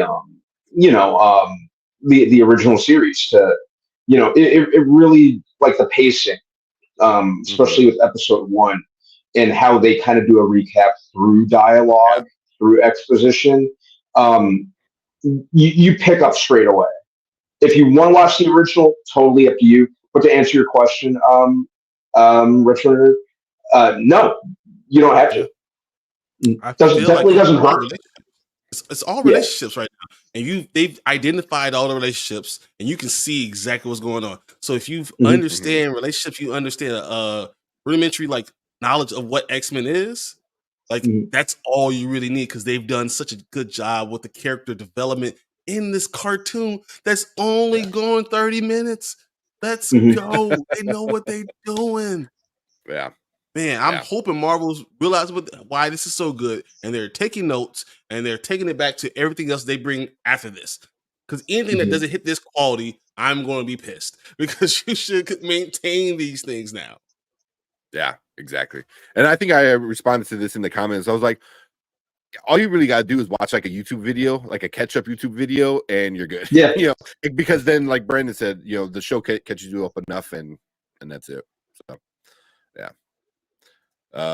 Retro theme 80s 90s kids got their cereal ready for every episode. Dude, I literally watched it this morning. It was yesterday morning. I was like, you guys ready? Cinnamon Toast Crunch today, this time. Yeah. Nice. That should be my lunch for Thursdays or Wednesdays when it comes out on Wednesdays.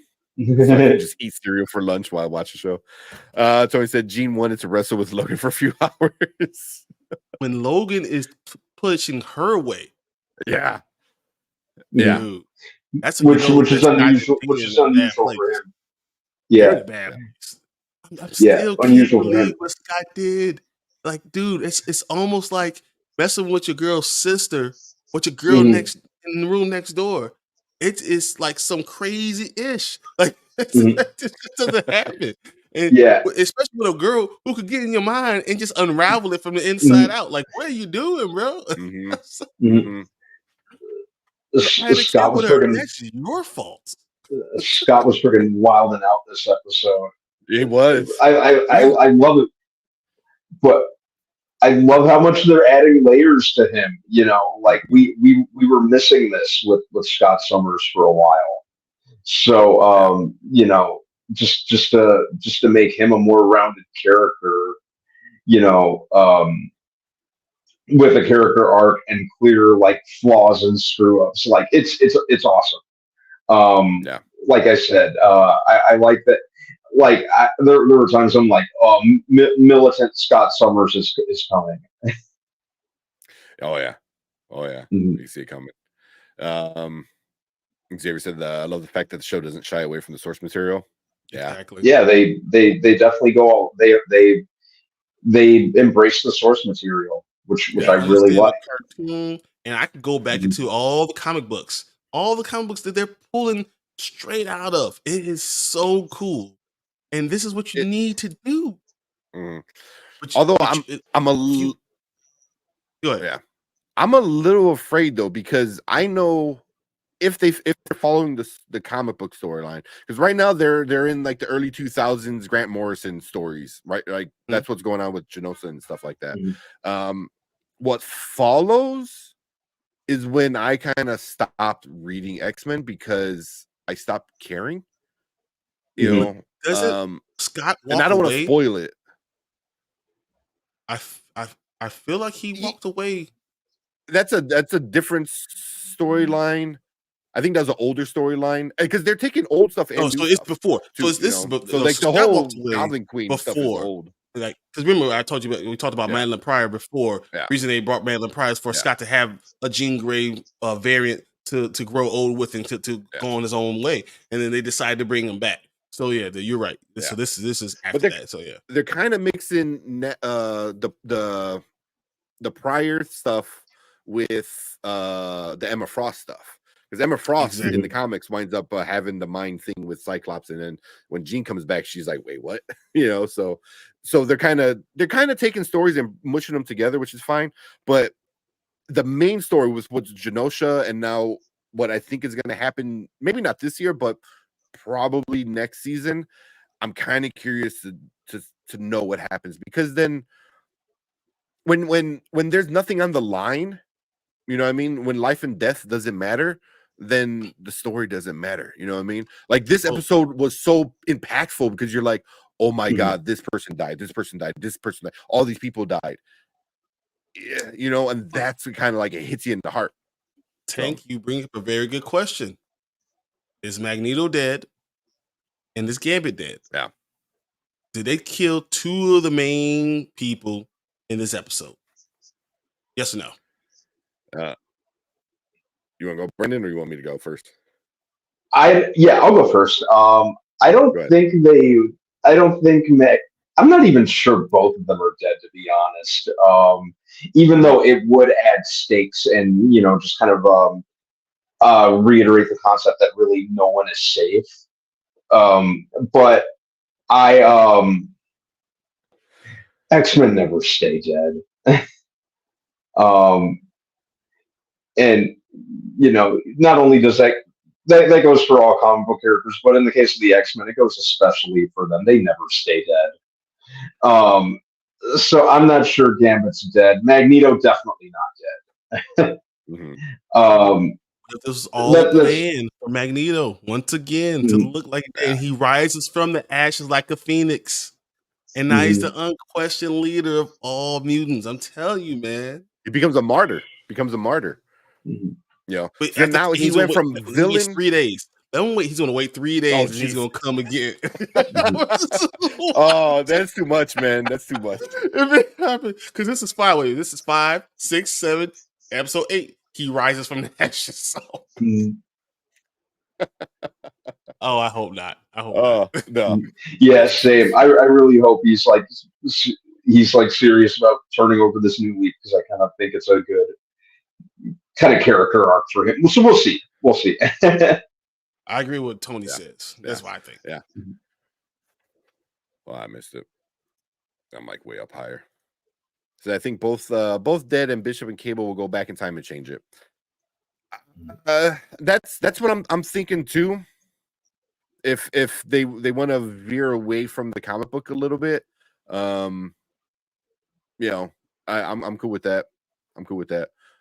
But I don't know when they will, though, because the next episode is all about Storm. Right? Because it's Life Death Part 2. All right, and then you have the trilogy finale. So next episode is 6, right?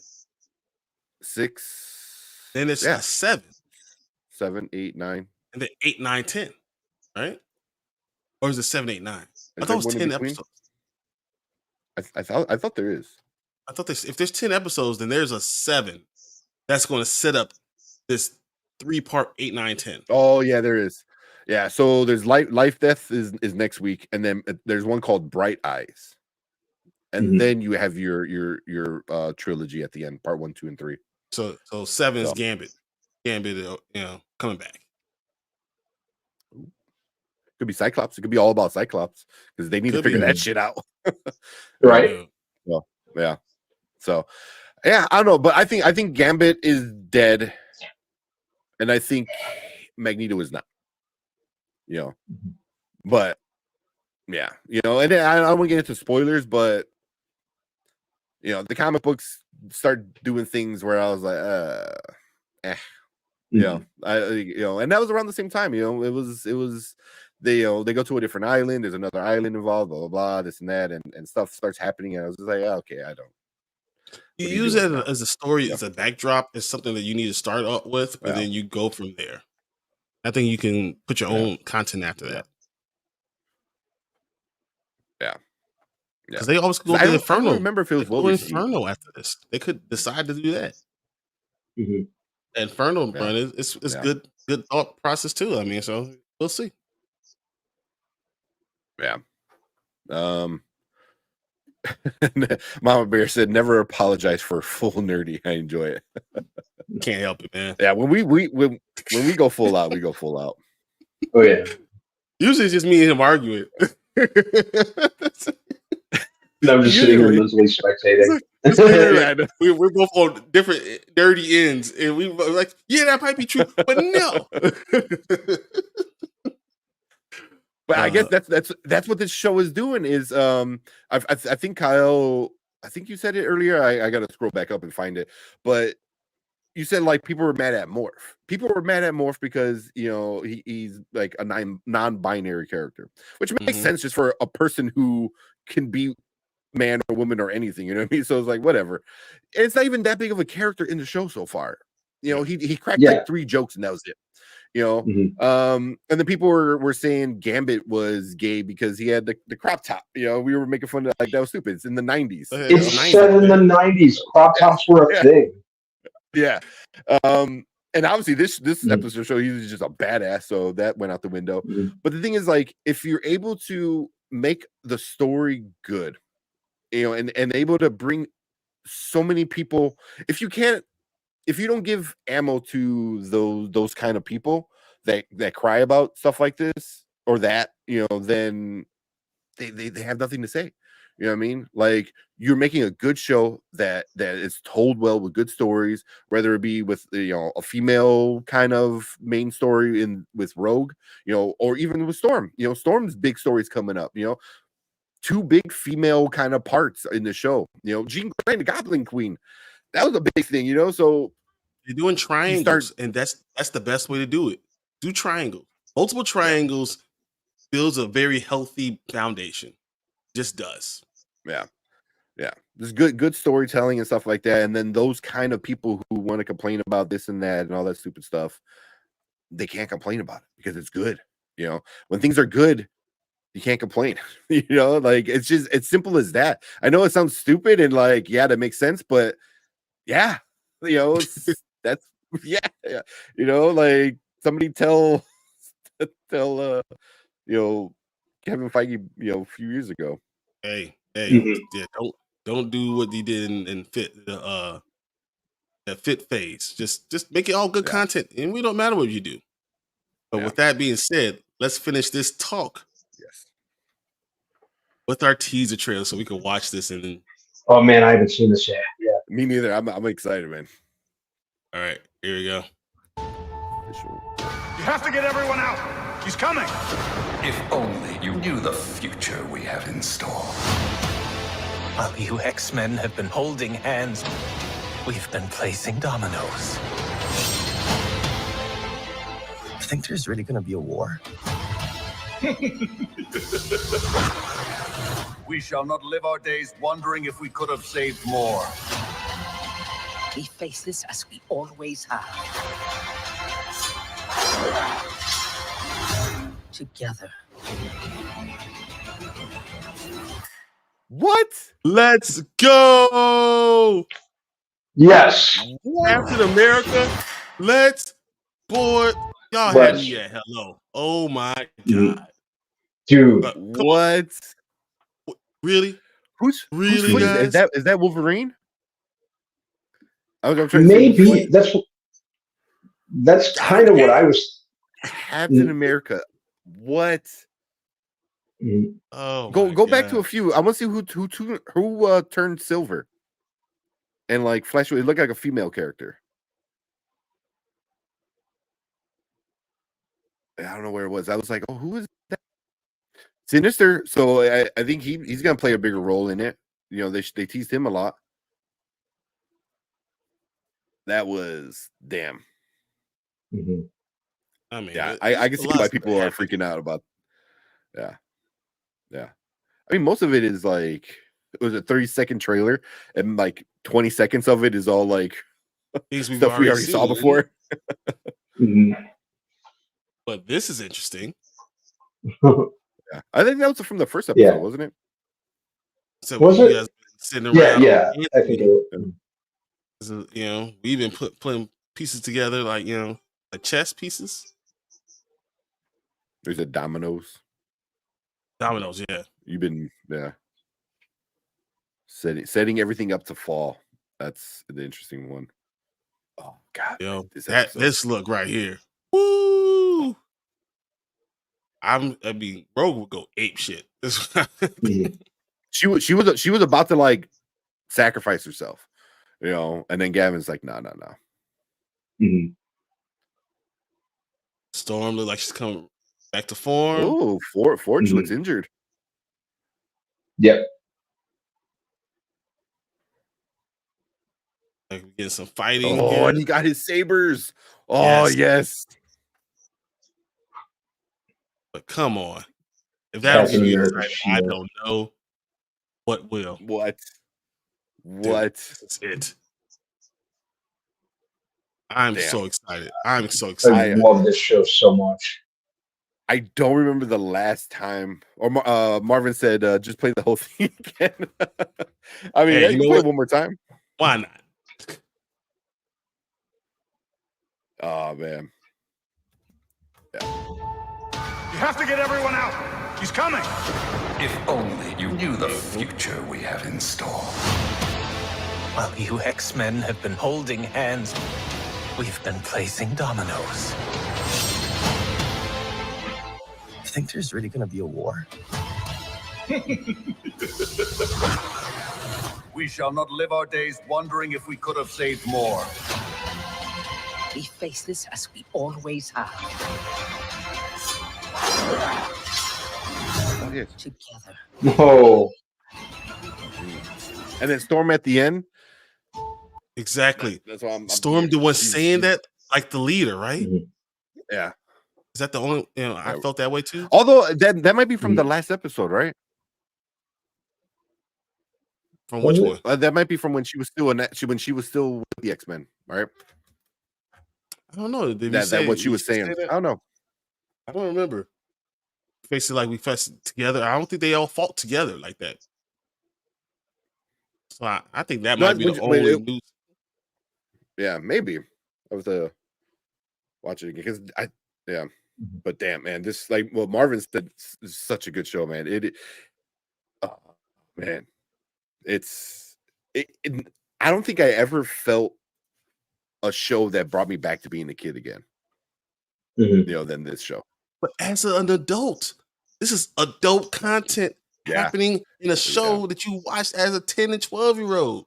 It is ideal. It's crazy. Yeah.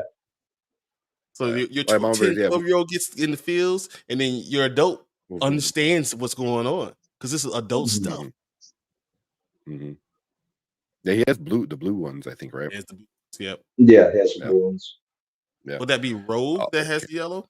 It could be. I was going to ask. You think it might be Rogue? Yeah, that's what I think it is. Yeah. Kenny, what's up, Kenny? Kenny, yeah, man. Kenny. Yeah. Sorry, to know what was that? Yeah, that was a teaser for next week. Teaser for next week, yeah, man. Yeah. So yeah, even Retro Nerd Girl, that looks fire. It is. Yeah, it looks awesome. Man. I haven't seen a single episode, and I love the 90s animated. You gotta watch this one, man. If you love that one, you have to watch it. So Professor will be very angry with Storm, but I think you're gonna be very happy what we get at the end of this. I think where we're going is going to make you very happy at the end. So yeah. And then we'll finish off with that.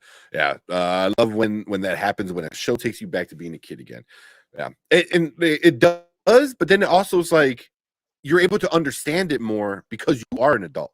So you have that nostalgia feeling, but the mindset of an adult. So it's such a good balance of both, and it's absolutely so freaking good.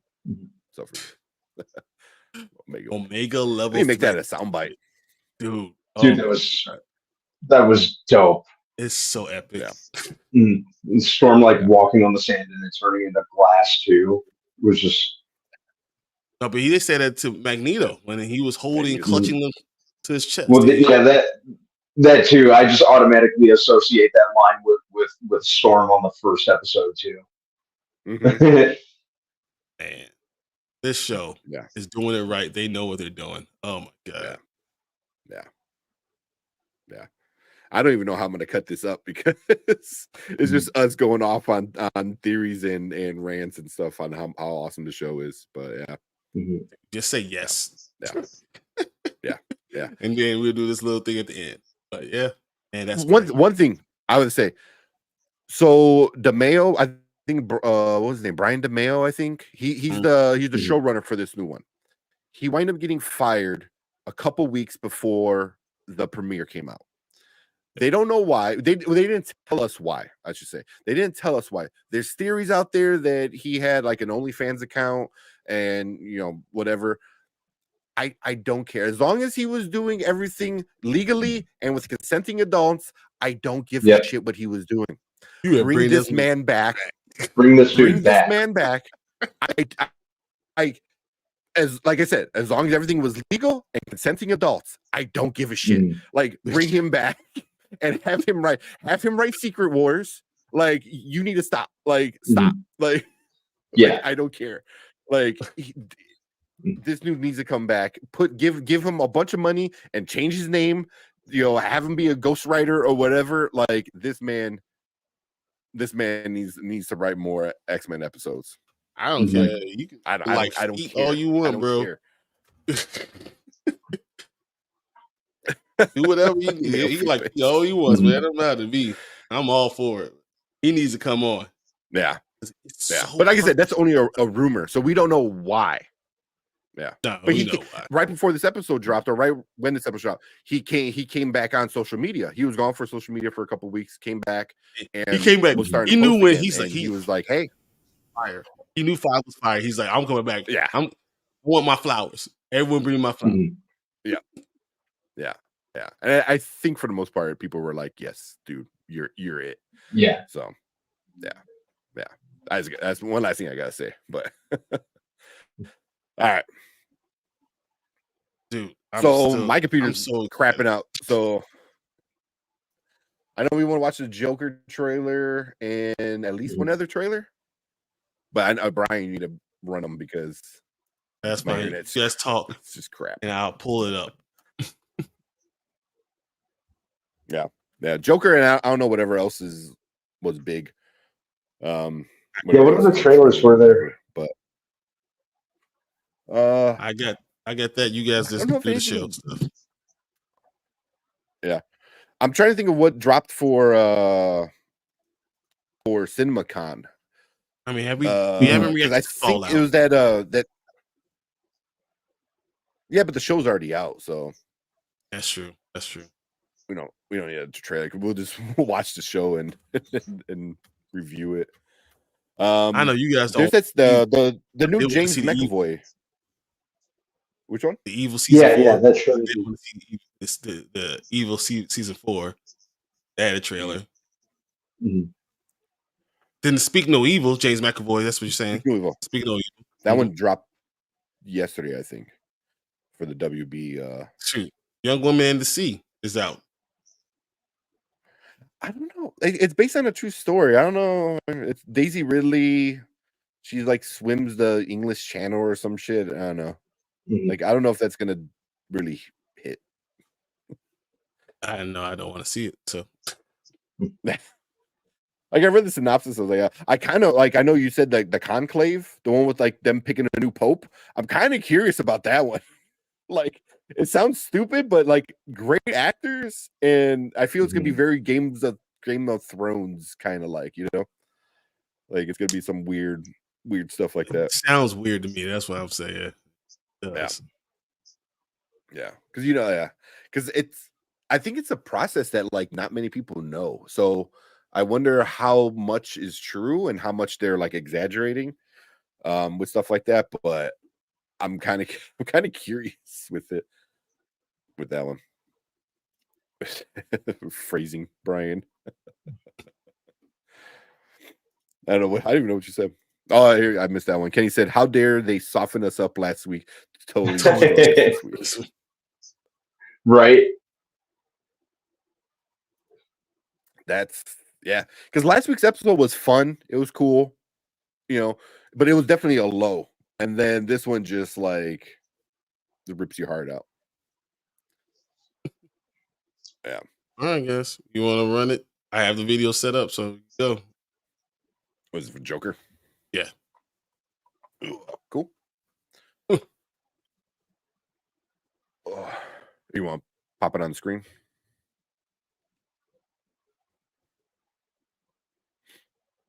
Actually, hold on. Let's edit it.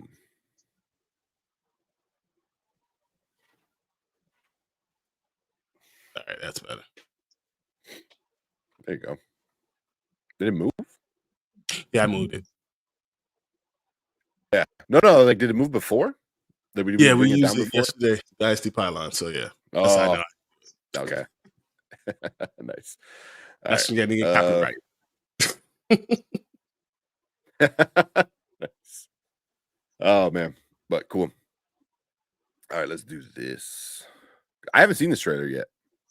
Either. I've been waiting. Yeah. Look at Brand Man. Oh my bad. I didn't mean to hit it. I know Brandon is just like, all right, it's a trailer. All right, let's try it again.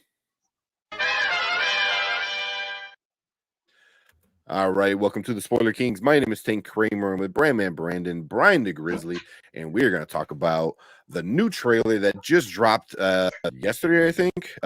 Joker 2, I don't even know what it's called, like the like Fula de Dua or whatever. I don't know. I don't know. Joker 2. Yeah. Joker 2. But yeah, so let's check it out. None of us watched it yet, so it's going to be all our legit reaction to it. So cool. Let's see what we got. Yeah, my birthday. It is. Damn. Go ahead. I'll let you go because I know you had feelings about it before even coming in. Yeah. It looks kind of cool. I liked the first one I thought was fine. I thought the first one, admittedly, great performance from Joaquin Phoenix. He's my favorite thing about the first movie. I think the first one didn't do like a whole lot for me otherwise. I thought it was fine, but nothing that I actively like go out of my way to rewatch. But this one looks interesting, especially like the cinematography looks really good too. I know it's supposed to be a musical, which I actually think is kind of a good angle to go for the sequel. I think they had to get like a little more outside the box for the sequel. So yeah, I thought the last shot was like really, really great with him, like with the smiley face. I'm kind of interested now. Originally, I didn't really have too much interest in this,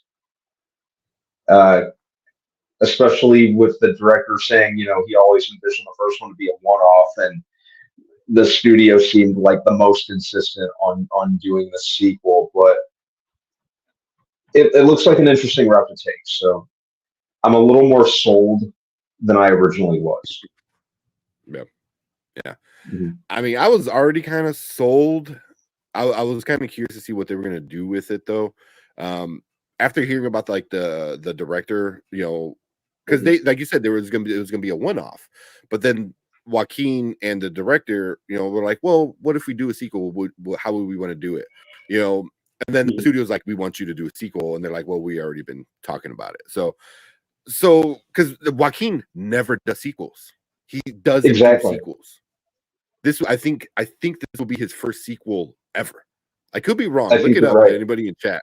But yeah, so because that's how he kind of does. Like he does something, then he's off to something else. So for him to come back and do this kind of shows like it might be an interesting story. It's not going to be a happy story. It's not going to be a good story, as in like you're going to feel good. But man, this looks intense. It looks intense. Like it's going to be another rough one because that first one was really really rough. Like emotionally draining. It was hard, like hard to watch. You know, you said like a Taxi Driver. It was very much like Taxi Driver. This one with the musical with Lady Gaga, like she's a pretty good actor. I gotta give it to her, but it's gonna be interesting. He didn't say it was a musical. You know, he didn't like musical. You know, but he said there's a lot of music in it. So I'm kind of curious to see how that plays out. So yeah, I'm down. For me, I'm probably the one person on the panel right now that wasn't in love with the Joker at all. Like I thought it was too weird for me, and it just I didn't enjoy it as much as everyone else. Everyone else was like, "Oh, this is great, it's great," and I was like, I mean, it was good, I guess, you know, but I don't need to see it again. That's kind of, I was like, all right, well, I watched it one time. This is not something else. I'm not gonna go. I love physical media. You can see I have a list of this physical media all over here. That wasn't me. All right. I'm also I actually like musicals, but I don't like serious musicals. But I know what the mental mind game is going to play on it. I understand. I think this is going to be another movie that I'm going to watch, say, "Oh, that was pretty good," and then not watch again.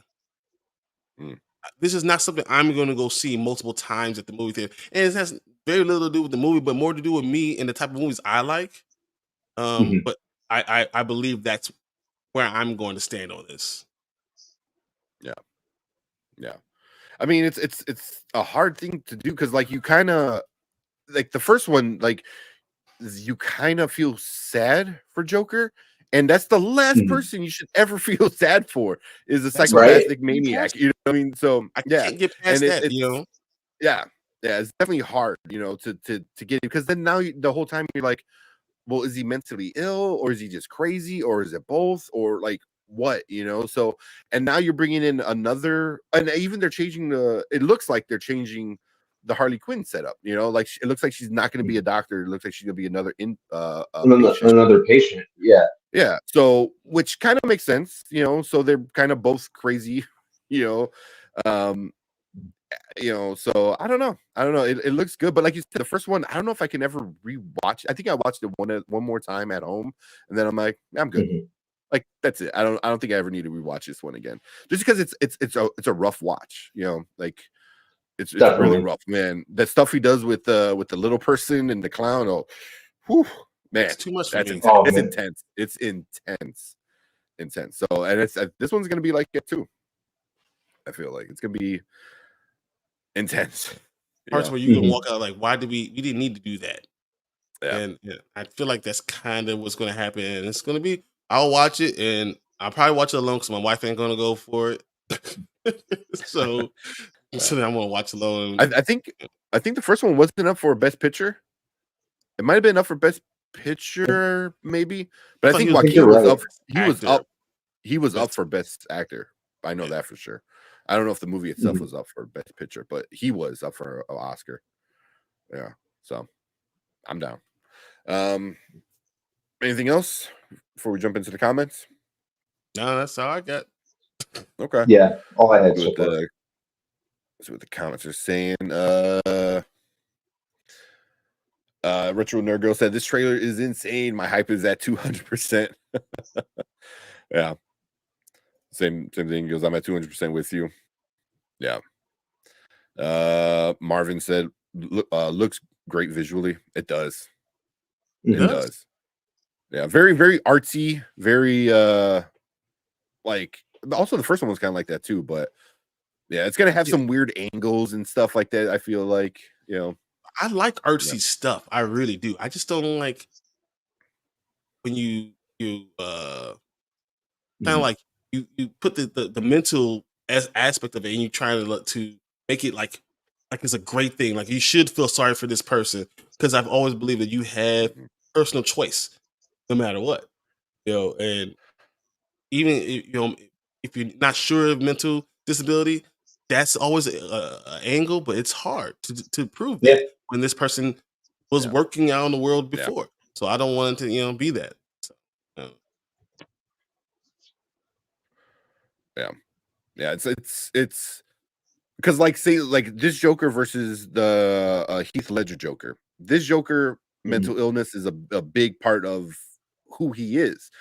That Joker, Heath Ledger, he just wants to see the world burn. He's just a maniac. Yeah. You know what I mean? So like when you start digging deep into that, then you start like finding a reason why, and you're just like you almost start to like forgive him being a maniac. Yeah. You know, which is not a good thing. No. But yeah. Did you hear the piano riff at the end? It's sick. I did. Yeah. I don't think so. I was watching it.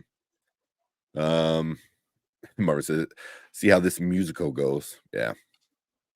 Exactly. It looks like they didn't just take a check for the sequel. Yeah.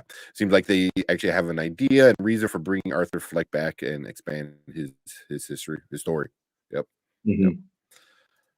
Saw 2019 in theaters. Can't wait. I saw it too, man. I went with my mom. I was like, like, and we walked out. We're like, okay, like let's not talk about this. yeah, pretty much. Watch most of the movie is him imagining all of it. I mean, that's how the first one was. You know, I'm counting on it. Yeah, that's exactly what I think is going to happen. You know, I could see him and Harley. And all this. Yeah. Well, I can see them having like an episode together where like they're, just feeding off each other's, mental illness and envisioning things. Yeah. Big Ford Entertainment. What's up, Hanzo? It's a great trailer. I doubted the sequel until now. Yeah, same. I don't know if I doubted it. I kind of questioned it. I was just like, why? Are we doing a musical for this? That was good. I like it. Yeah.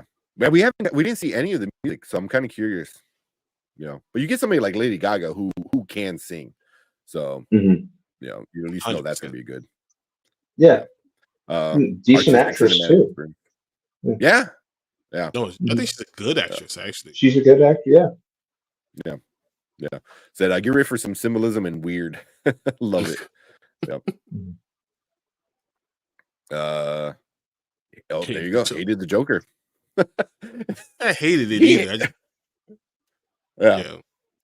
Anzo hates a lot. He hated the Batman. He does. He either loves it or hates it. That's it. Yeah. There's no in between with him. Yeah. And then you got Kenny on there. You go, Joker movies and the Batman are why I strongly believe that Marvel Studios should do non-MCU movies. Yeah.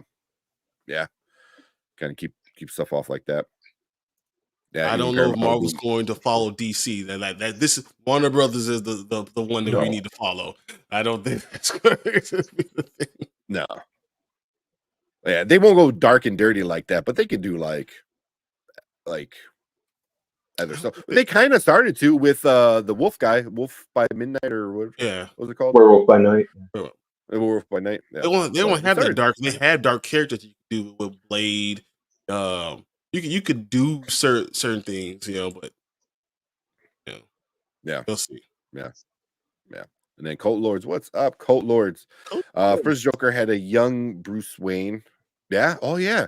Do you think they'll show him again? Probably not. No, I don't think he would. Yeah, it's not gonna be one of those things. Show up in this. Yeah, because he was like a kid. So I don't think even if he wasn't 12, what's the point? Yeah. And then Mama brought this up. They both can sing. Joaquin sing and Walk the Line. He surely did. I forgot about that, and he sounded just like Johnny. Oh my god, I'm having a brain fart. Johnny Cash. Johnny Cash. Yeah. So yeah, he sounded just like him. It was really good. So, but cool. Yeah, that's our thoughts for the Joker 2 trailer. Was it a full duel? I don't even know how to pronounce that. I don't. Foley do. If you guys know Foley do. Well, do. I don't know. DEUX is d. Is d. Do. It's 2. There you go. D. 2. Yeah. That makes sense. Under but except witness this. Yeah, bro. No. Yeah.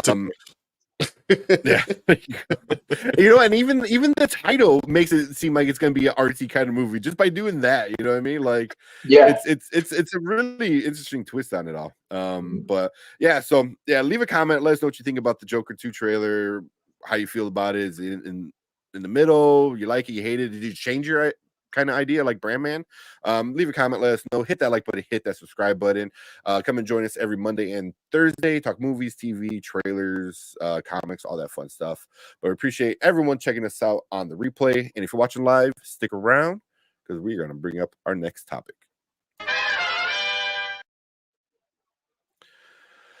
Cool. We got one more. Let's see. Murray. So I still need to see the Joker. You need to be in a mood for it. You need to be like get ready to be depressed. Like you're watching it, what's going to happen? I feel like you're going to turn it off. You can go watch something else you want to watch because it's hard to watch. It's very sad. I mean, you're watching a train crash, you know, and it could be a lot. It could be a lot. Yeah. You know, speaking of moms, my mom loved this movie. Like I said, I went to go see it with my mom. I don't know if she loved it or not. She didn't buy it, and if she loved it, she would have bought it. So, yeah. I don't think she's gonna want to see this next one. Although I don't know, she does like musicals, so I don't know. She's not going I don't know. Yeah, not with me. Well, yeah, I don't even think Erica would want to see this because it's a lot. Go ahead, man. Sorry. Yeah, no, you're fine. And me, I like certain musicals too. I'm kind of picky when it comes to them too. So I'm kind of interested in it in that regard. But yeah, my parents watched it. We actually watched it separately. My dad thought the movie was okay. My mom absolutely hated it, if I remember correctly. Yeah. But yeah, this you either loved it or you hate it, I think. Yeah. But even then, I don't know if I loved it. It's like Oppenheimer. It's like Oppenheimer. It's a good story about a messed up thing. At least, you know, there's parts of Oppenheimer I can watch again. There's things because it's so beautiful, so cinematic, unbelievable. Yeah, the science is amazing. The way they went back and forth, the director just did an unbelievable job. There's parts of Oppenheimer I'm not gonna watch the whole movie through, but I can watch part of it. Like if it was on the right part, and I was flipping through the channels, I will stop and watch it. Joker, I passed multiple times. I'm just like, nah, I'm good. Yeah. So, yeah, part 2 in French. Yeah, I figured that's what it is, but it's Folly of Two. She's the only music I like is A Day in the Life and with Sticky Fingers. No, bro, no. Oh my god, no. Oh, that's some hood stuff. All right.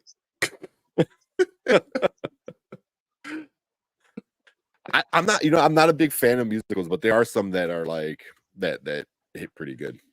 Yeah. Like The Greatest Showman, I was really surprised how much I like that.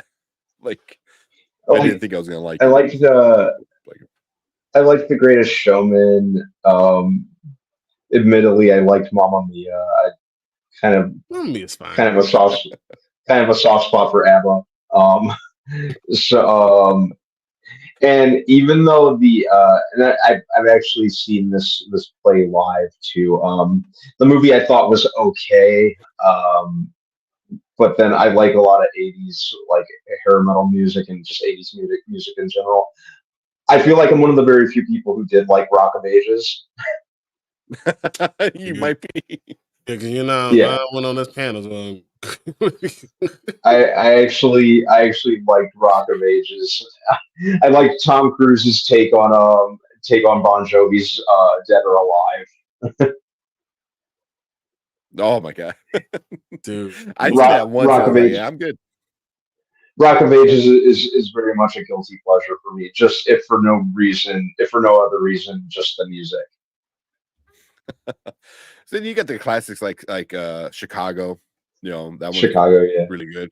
Moulin Rouge, which I think a lot of people are comparing like the musical style to Moulin Rouge to the Joker, where it's like it's not like Les Mis where like it's singing all the time. It's more like dialogue story, song, dialogue story song. So, so we'll see. Oh, here you go. Brandon brought that up. DiCaprio, Cusack, Ed Norton, Jodie Foster, Guy Pearce don't have sequels either.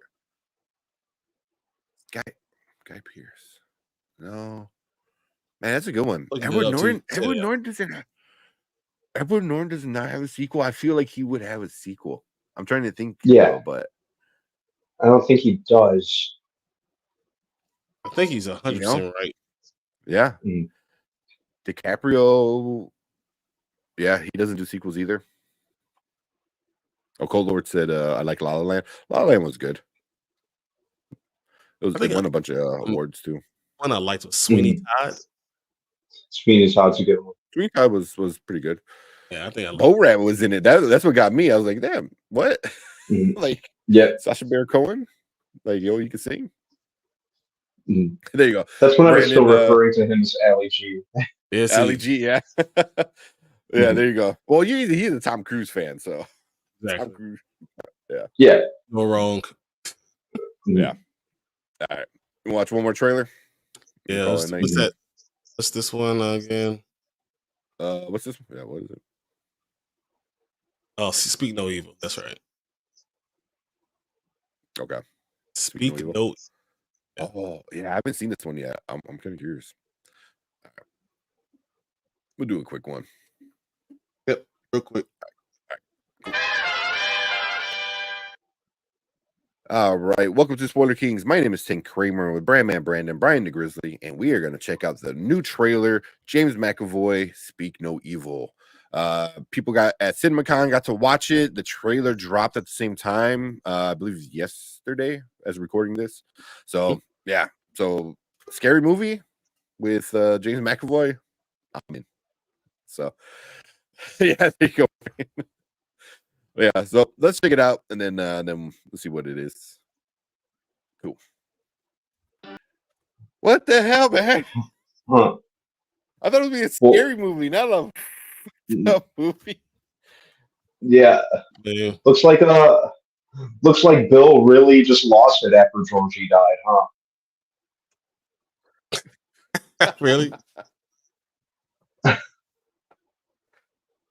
Go back. There's a part where James McAvoy is like down the hall or something. Like it's towards the end. He looked jacked.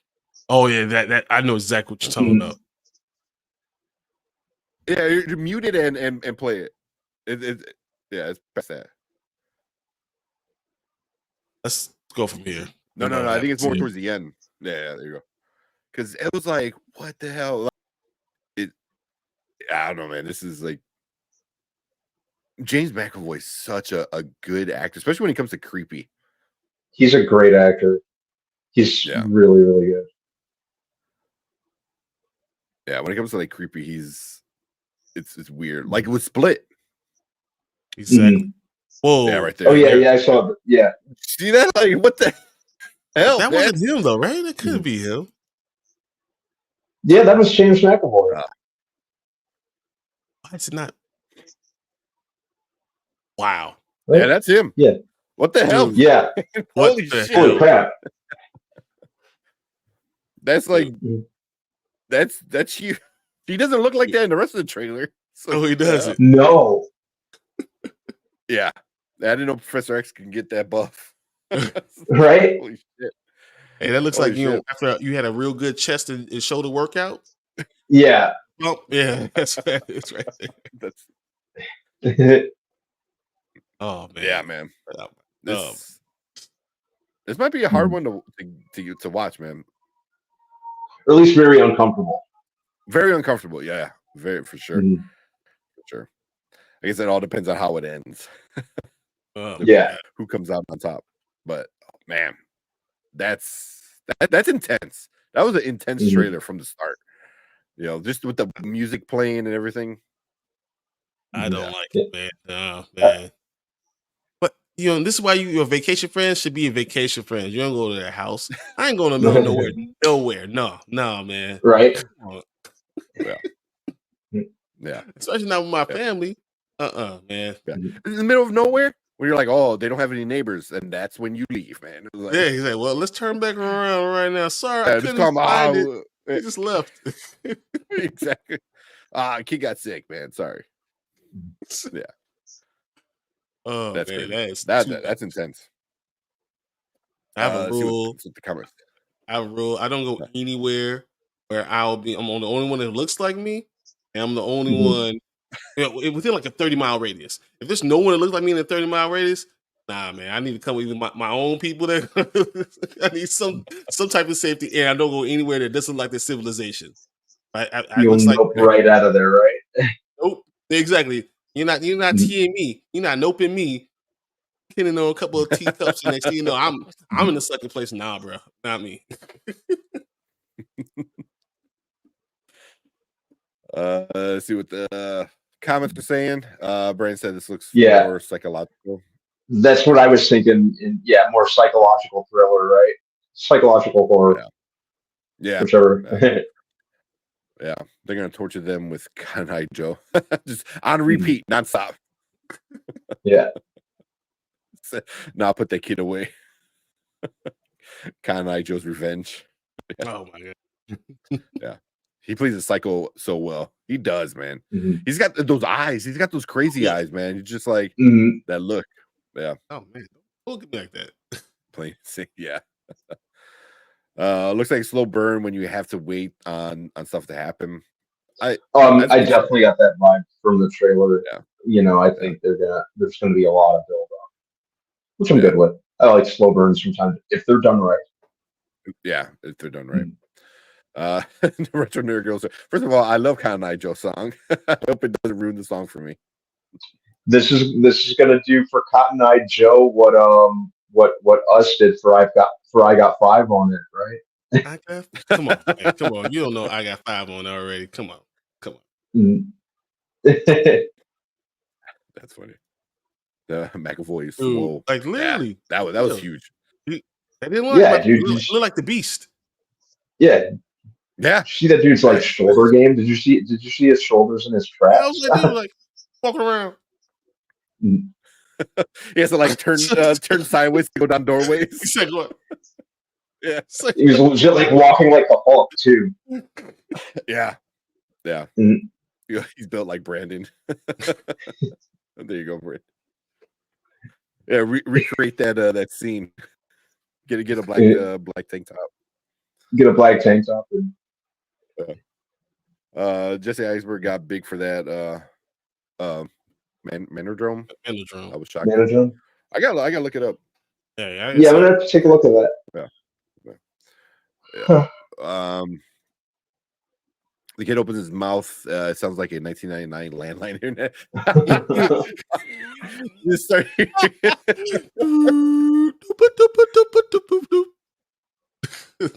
That's funny. That's funny.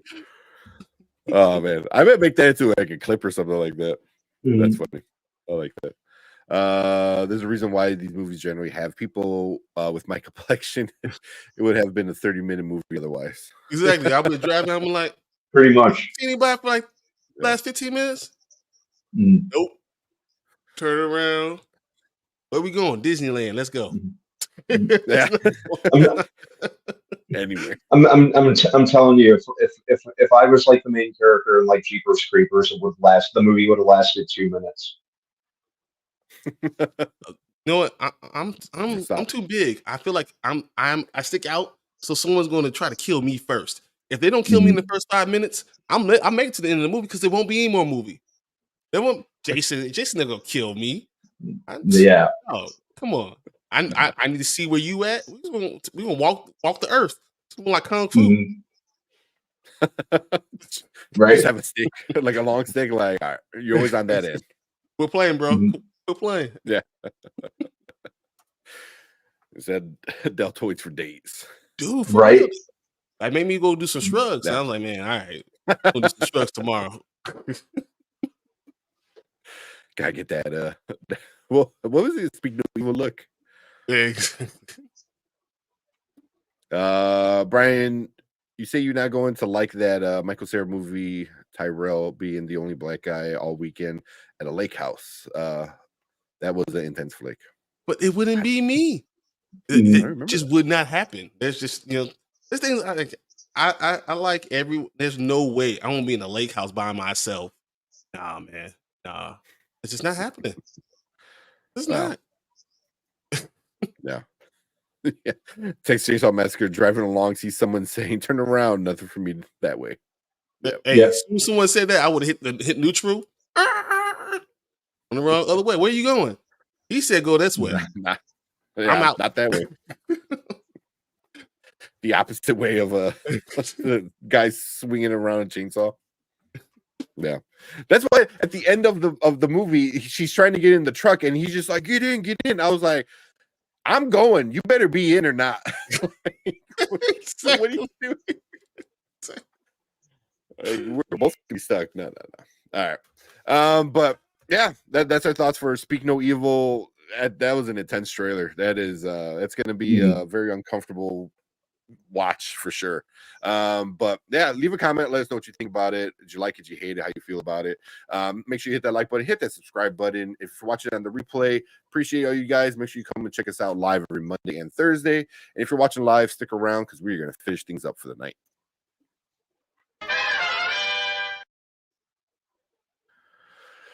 Cool. All right. For most horror movies, I'm like, nope, in the first minute. Exactly. Like, you're not going to catch me in horror movies. Like, that's why I don't watch them like that, because it's not realistic to me, because I'm not going to get caught in that situation. Not me. Me? Man, what's that sound upstairs? I don't know. I'm outside. Yeah. I'm not outside in the car. No, I ain't investigating nothing. We going outside. Let's go. They can have the house. Yeah. Come in when it's daylight. Come back in the morning. Yeah. That's funny. That's funny. Hey. I think that's why like Nope, like the movie Nope actually like works so well, because it's like it had this like the crazy sci-fi thing with bodies changing and swapping and all that shit. But like it started off like very like base, kind of like, okay. But then stuff started getting a little crazy, and he notices it, but by then it was too late, you know. So because you know what it is. First of all, this the biggest mistake in Nope. Everyone should know this, no matter what race, color, creed, whatever. If you see a black person running the opposite way, you need to run the opposite way, no matter what's going on. It doesn't matter what's happening. They're telling you, don't go that way. So if you see a black man running the opposite way, you turn and run too. You don't even need to know what's going on. So when the dude was just running straight up and he stayed there, he broke the first rule. You learned that in 5th grade. That's just what it is. Oh man, that's crazy. who's there? I do believe that story. The 3 girls did eventually get charged. Oh yeah, so, you know that. Yeah, so what Brandon said right here. Oh, my bad. Go ahead. Quick. You're right though. Did you hear the story about the black lady at the sleepover with her white friends? She wound up dead, and no one knew anything, and nor were charged. Yeah. Well, yeah. I don't care if I don't want to be the only black person. I don't want to be, around a room full of black people. I don't want to be nothing. I want to be in the mixed crowd and always got my back to. You notice me. I need to be able to see everything out front. Text me around with me. You know, we went to a Bears game. I'm always looking around. I'm always checking my back. I'm just that type of person. It's just no matter where I am, I'm always looking around. I don't trust nothing. So yeah, I heard about it, but I don't know the details about it. But it was like, that was crazy. Yeah. Honestly, it's a part of why I get a kick out of them. People putting themselves in dumb situations. Yeah. Busty chick tripping over a leaf. Yeah. Hey, First thing you need to know in horror movies: high knees, guys. Pick your feet up. Yeah.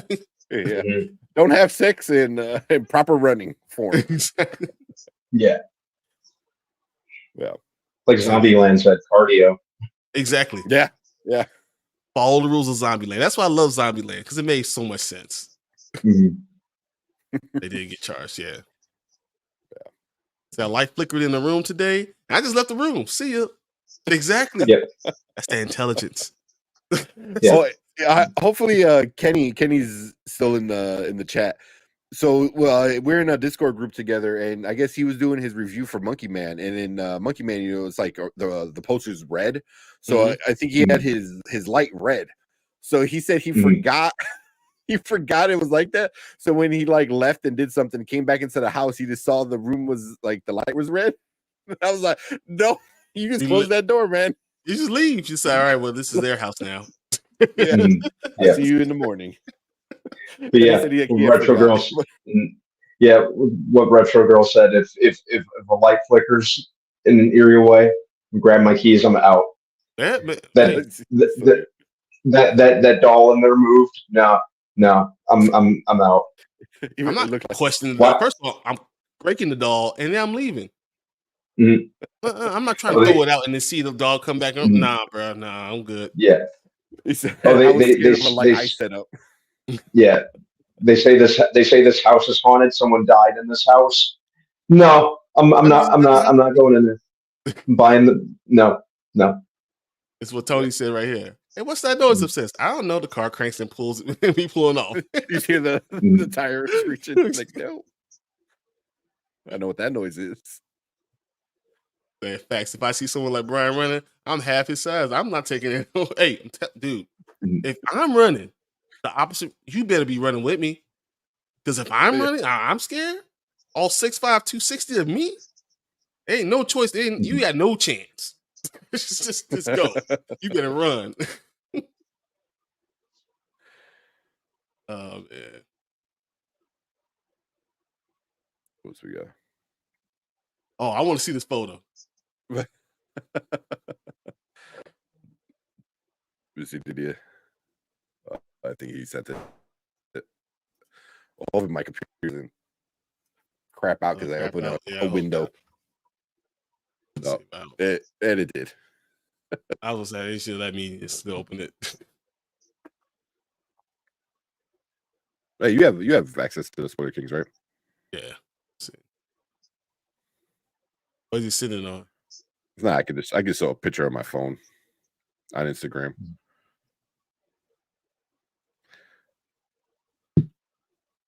Oh yeah. Here.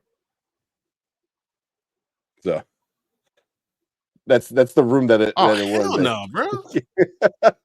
No, nice. He made it like that though. Nah, man, no. It was like I think you said on Discord, like he came back in the room was like that. You're like, Dang, I missed that house.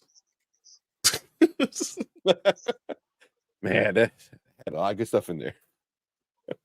What did you say? He was coming home from a WrestleMania watch party, and you forgot that light was on. That's hilarious, man. Especially coming from Kenny, because Kenny, if anybody here, go check out Kenny. That man is awesome. Edits, everything's great. His reviews are great.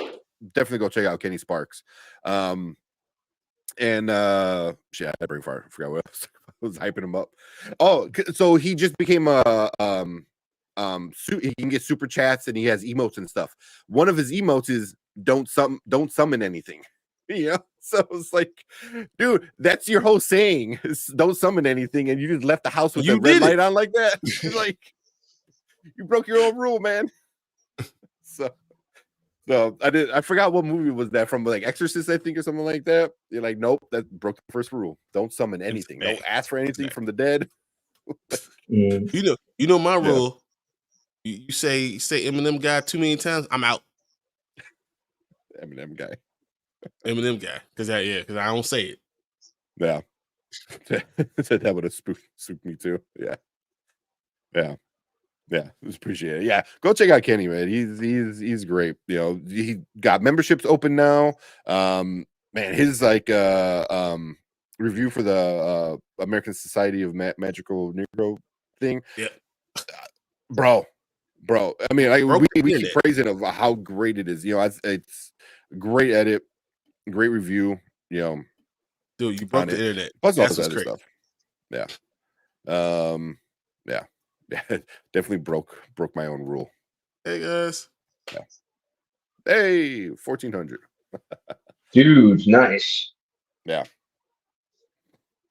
Yeah. So, yeah, appreciate it. Oh man, let's get out of here. It's late. Yeah. Have y'all seen the new called Greenville streaming app called Network? Yeah, I have no idea. The new called the Network. That app drops April 30th. A new streaming app. Really? So Greenville is a new type of streaming app called. I have to look into it. Put it in the Facebook group. Yeah, let me see. Yeah, check that out. Put it in the Facebook group. Yeah. And also anybody on Facebook, you know, because we're we're old boomers over here. Exactly. So we have our Facebook group. So link in the description. Come join us over there. So always talk movies and funny stuff like that. So yeah, 1400, well deserved. Thank you, man. Thank you. Thanks. Yeah. Thank you guys, because we really grow because of you guys. So thank you.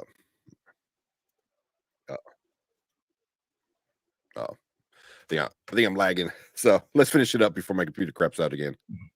Exactly. Okay. All right. Well, no, we're gonna do it. Thank guys. Thank you so much, everyone. We want to thank everybody. We also want to make sure we thank our Spoiler Crew members real quick. I want to throw it out there. We got Mama Bear, of course. We got Anzo from Big 4 Entertainment. We got Omar. We got the Dre Mac Show. Zach, of course. I am 24P, who's my BB. Brandon. The Road to Wisdom, and Cleves. Thank all you guys for being a member. It's $1.99 if you guys want to support us. It helps us with doing all the content, all the things we're trying to do, especially with edits and all that stuff. I appreciate you guys. We appreciate you guys always for being there, having our backs.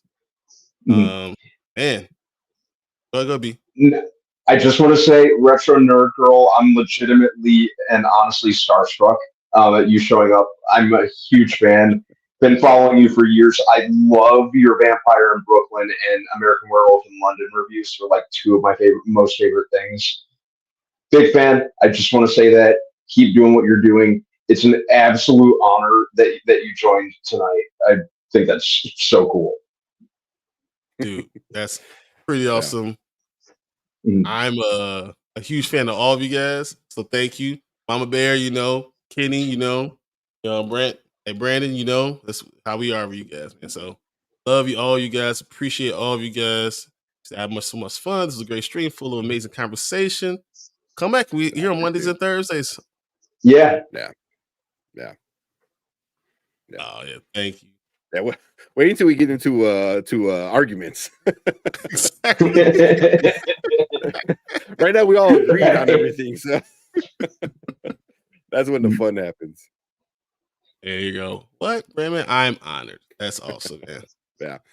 Anybody watching? The honors all on this end. Yeah.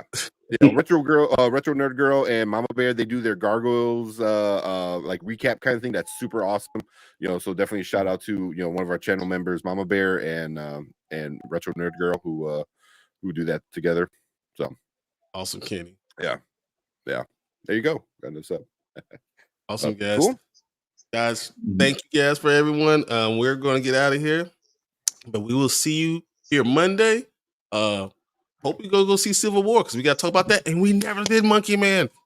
I know we never did. Yeah, holy crap! And I saw it.